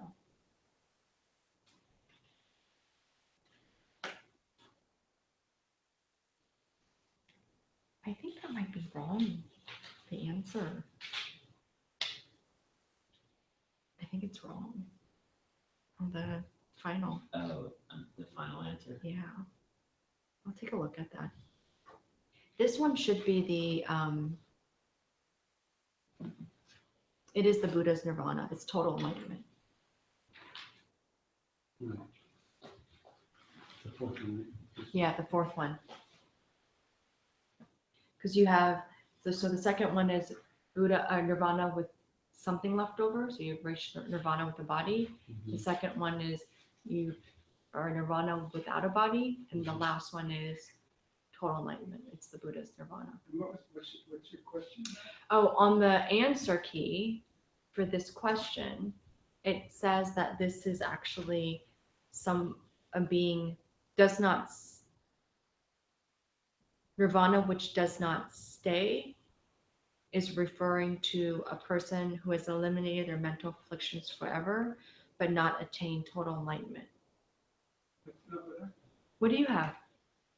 In this context, does not stay describes the nirvana of the totally enlightened being Uh-huh, who stays neither in the extreme of cyclic life we are now, right, nor in the extreme of peace, Yep. which refers to the nirvana of the lower way, the nirvana, right. where a person has eliminated their mental forever, but not. Oh, I'm sorry, you're right. So that sentence was speaking to the nirvana, the Hinayana nirvana. Yeah, okay, sorry, that's me. Just kidding. Grammar 101. Okay, so we're right. So I'm so good. Okay. Thought I was going crazy. Okay, so this one is the Buddha's nirvana. It's total enlightenment. And then the Tibetan's up there. Good? Okay.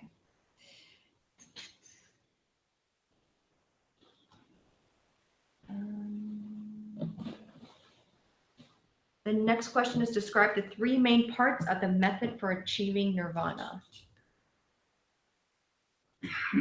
So we went to three things that have to happen to get to nirvana. Does anyone remember the first one?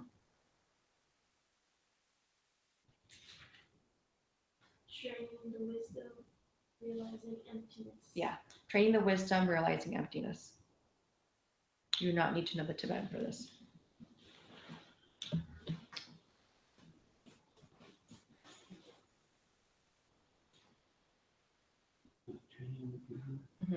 Training in the wisdom of realizing emptiness.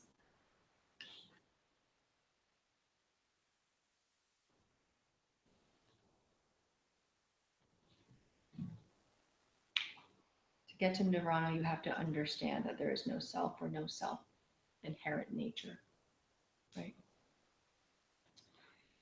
The second one is what? Do this under the influence of deep concentration and finely tuned ethics or morality. Right. Doing so under the influence of the first two trainings, which is morality and concentration. Yeah.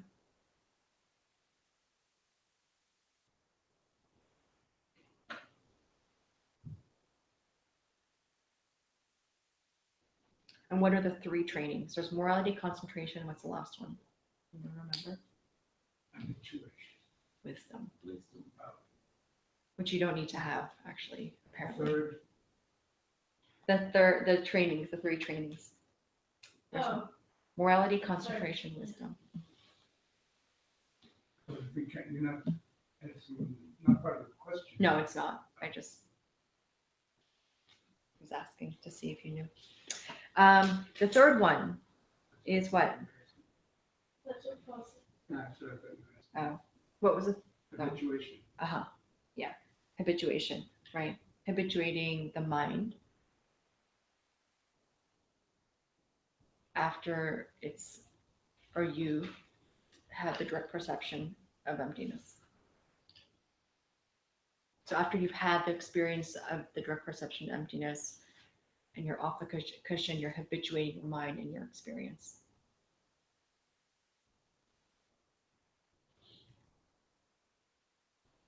Okay. Then we talked about why is it important to identify the object we deny?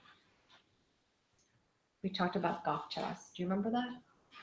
Why is it important to identify the object that we deny?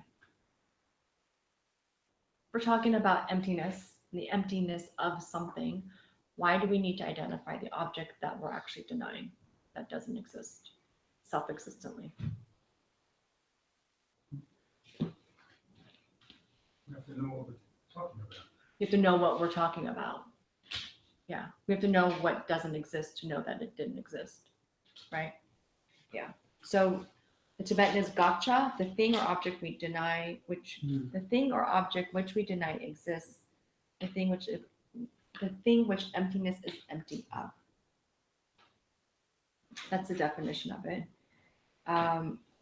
It's important to identify the object that we deny because you have to know what is there that doesn't exist self-existently to know what it means that it's empty of. You have to know what it's empty of.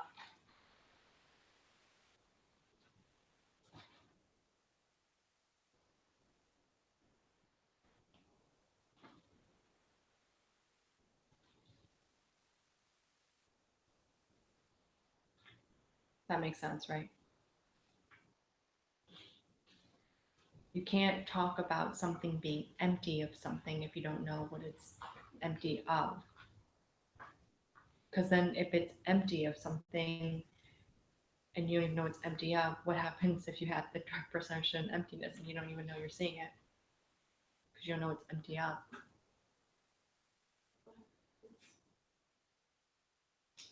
I suppose nothing, which would be really sad. Really. Okay.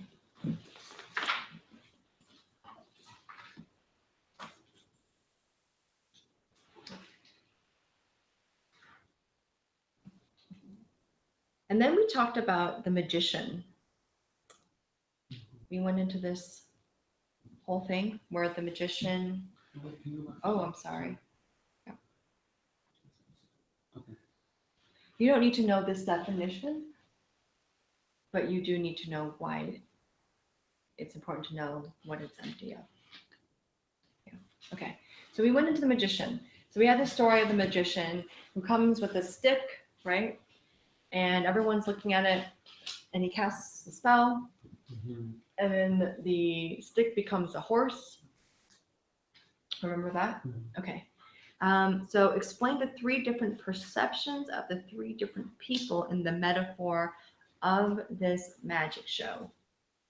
So we had the first type of person, the spectators, right? That we talked about. And the spectators were the people who see the horse and believe there's a horse there, right? It's also equivalent to someone who has not seen emptiness directly, sees things as self-existent, and believes they are self-existent.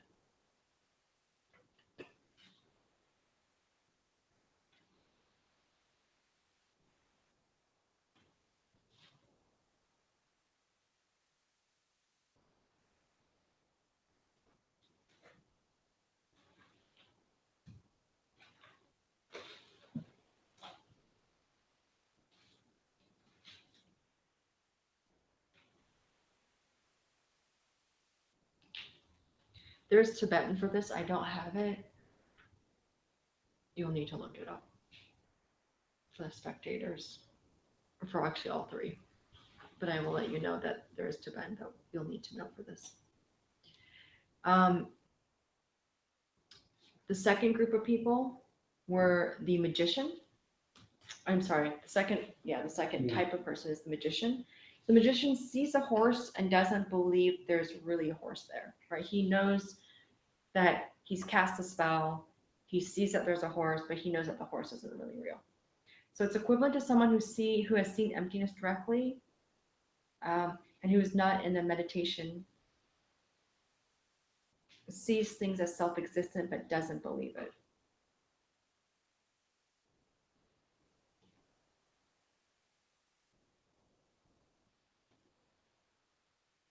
Okay.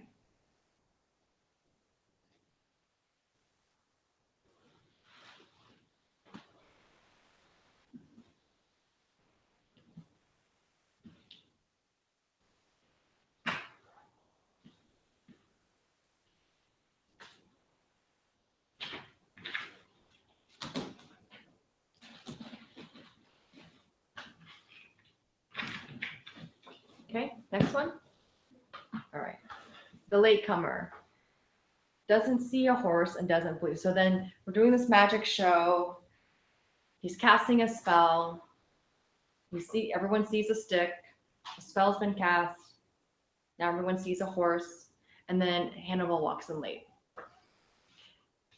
And what does Hannibal see? He sees everyone looking at the horse. And what does Hannibal see? He still sees a stick and wonders what's wrong with all you people. So that's the latecomer doesn't see a horse and doesn't believe there's a horse really there. It's equivalent to someone abiding in direct perception of emptiness, doesn't see things as self-existent, and doesn't believe they are self-existent. I know we have issues with this scenario. I know. Because of what time frame, right? Yeah. That was Right. Noga's whole thing is you should have been there all the time. Okay. That makes more sense. The fact that you came late means that you just didn't have the spell cast onto you. So it's kind of a problematic metaphor, but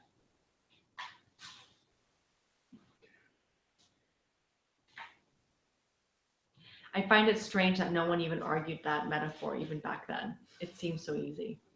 I'm not sure what. I don't know if something got missed in translation. Yeah, it seems like it'd be so easier if it was just Yeah. the spectator that was too far away to have the spell reach him. Right. There's a zone Like a nitpick. parameter within the. I agree. Okay. The next question that we have will be write out the reasoning called the emptiness of one or many. So we did this whole logic component. So after we studied the emptiness, Nirvana, gotchas, we went into the emptiness logic of one or many. So the reasoning of one or many, this is what we came up with that we studied over two courses. Sorry, is that the proofs of emptiness? Yeah, it's the proof of for the emptiness of one or many in particular. So it's considered the three kinds of knowledge. They don't exist really because neither exists really as one thing or many. They are, for example, like a reflection of an image in a mirror.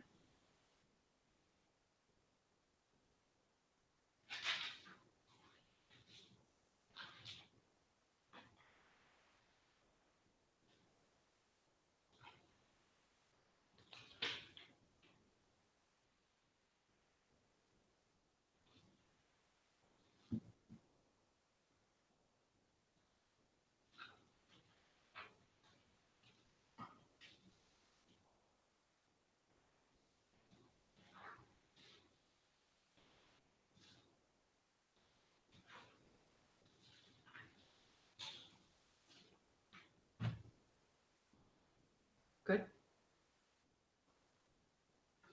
This is recent, so it's probably in your notes.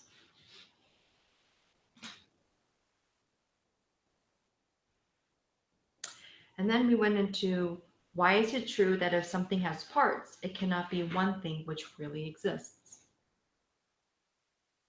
What's the answer to that? You guys know the answer to that. If something has parts, why can't it be one thing that really exists? Parts and stuff. Yeah, It's dependent. it's dependent on parts. Yeah. And so I had this chart that we went through where we proved that all things, including changing and unchanging, have parts. And we proved that physical things have parts, and mental things have parts, and gross things have parts, and subtle things have parts.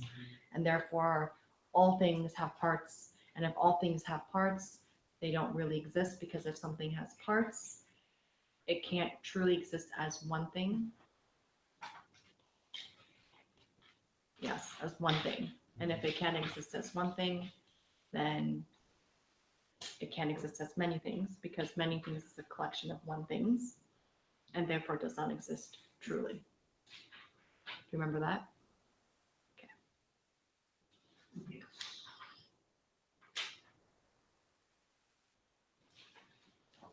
And if something has parts, we talked about the pen, I think it's my thermos, right?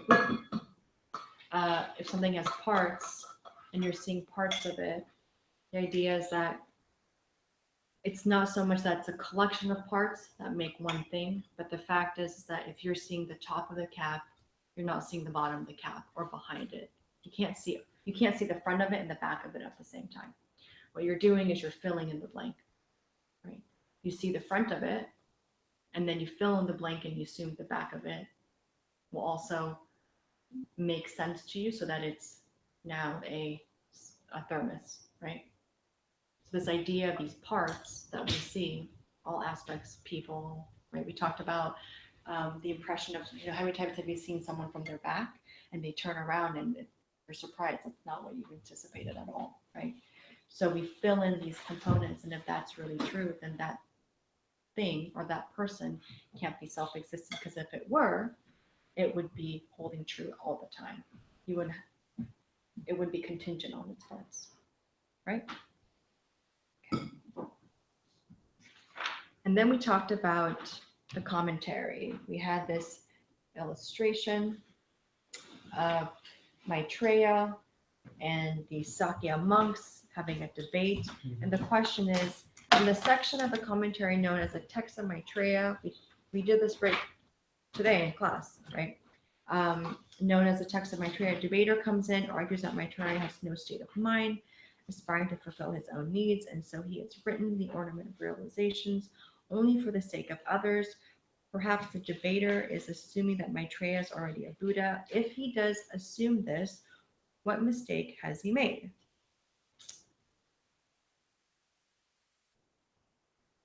That's the sutra versus tantra. Exactly. Yeah, the open versus closed. Yeah. And so the Tibetan for them, for the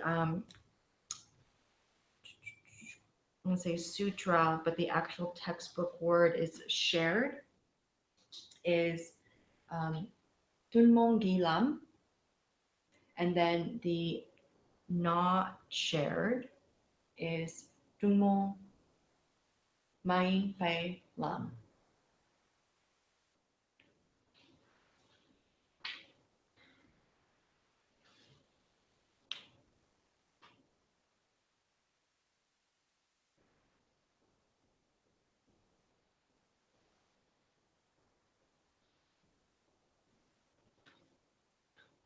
And then the last question is, the 8th century Master Dharmakirti, in his root text of Buddhist logic, says that 2 elements must be present for Tantra to work. We went over this today in the quiz. The 2 elements were, the person who has spoken the Tantra must be a being of exceptional spiritual power. That is not the answer.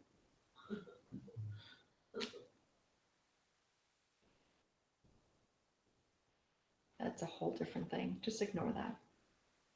So what we said was the two elements. One is that the person has to have exceptional spiritual power for tantra, and the second one is that they must be someone who leads a pure life.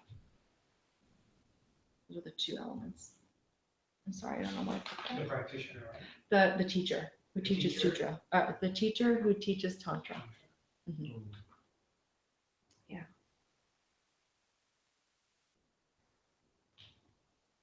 Two elements of tantra.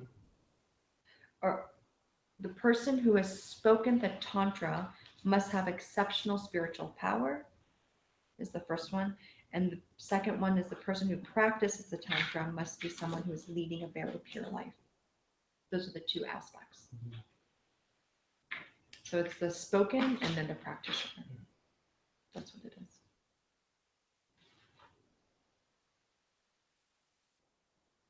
In order for tantra to work. Okay. And that is it.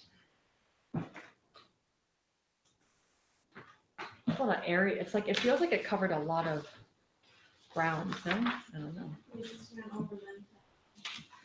Oh, today We went over. it's a lot. When I was reviewing this course, this class in particular, it's a lot of content we just covered. It's a lot. It's great. It's heavy. It's heavy. It's actually quite. I don't know. I just thought it was really remarkable. Like in 3 months to go through that much content is actually impressive. Nice job, you guys. We're hanging in there. I know these review classes are not the sexiest by any means. Here we go.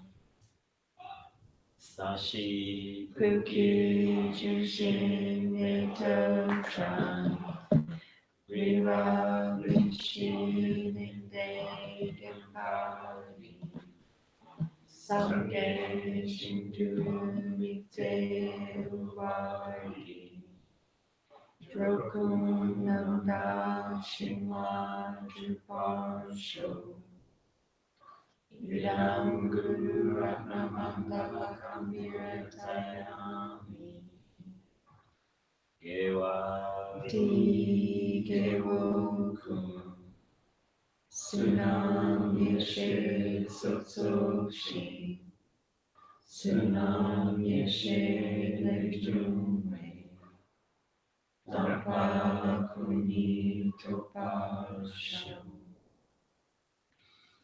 Just take a moment. We're going to rejoice and dedicate. Rejoice in taking the evening and coming up to class.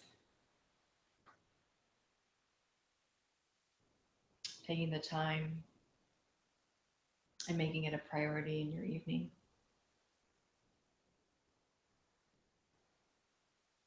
Pat yourself on the back and acknowledge your efforts.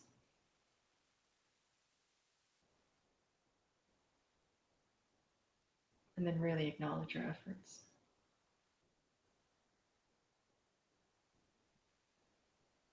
And then dedicate this class to someone who is in need,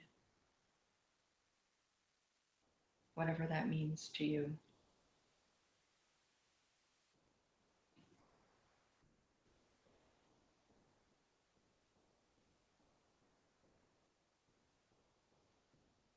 Thank you.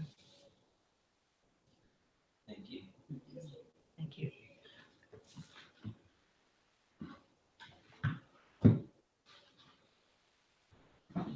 Thanks, everyone.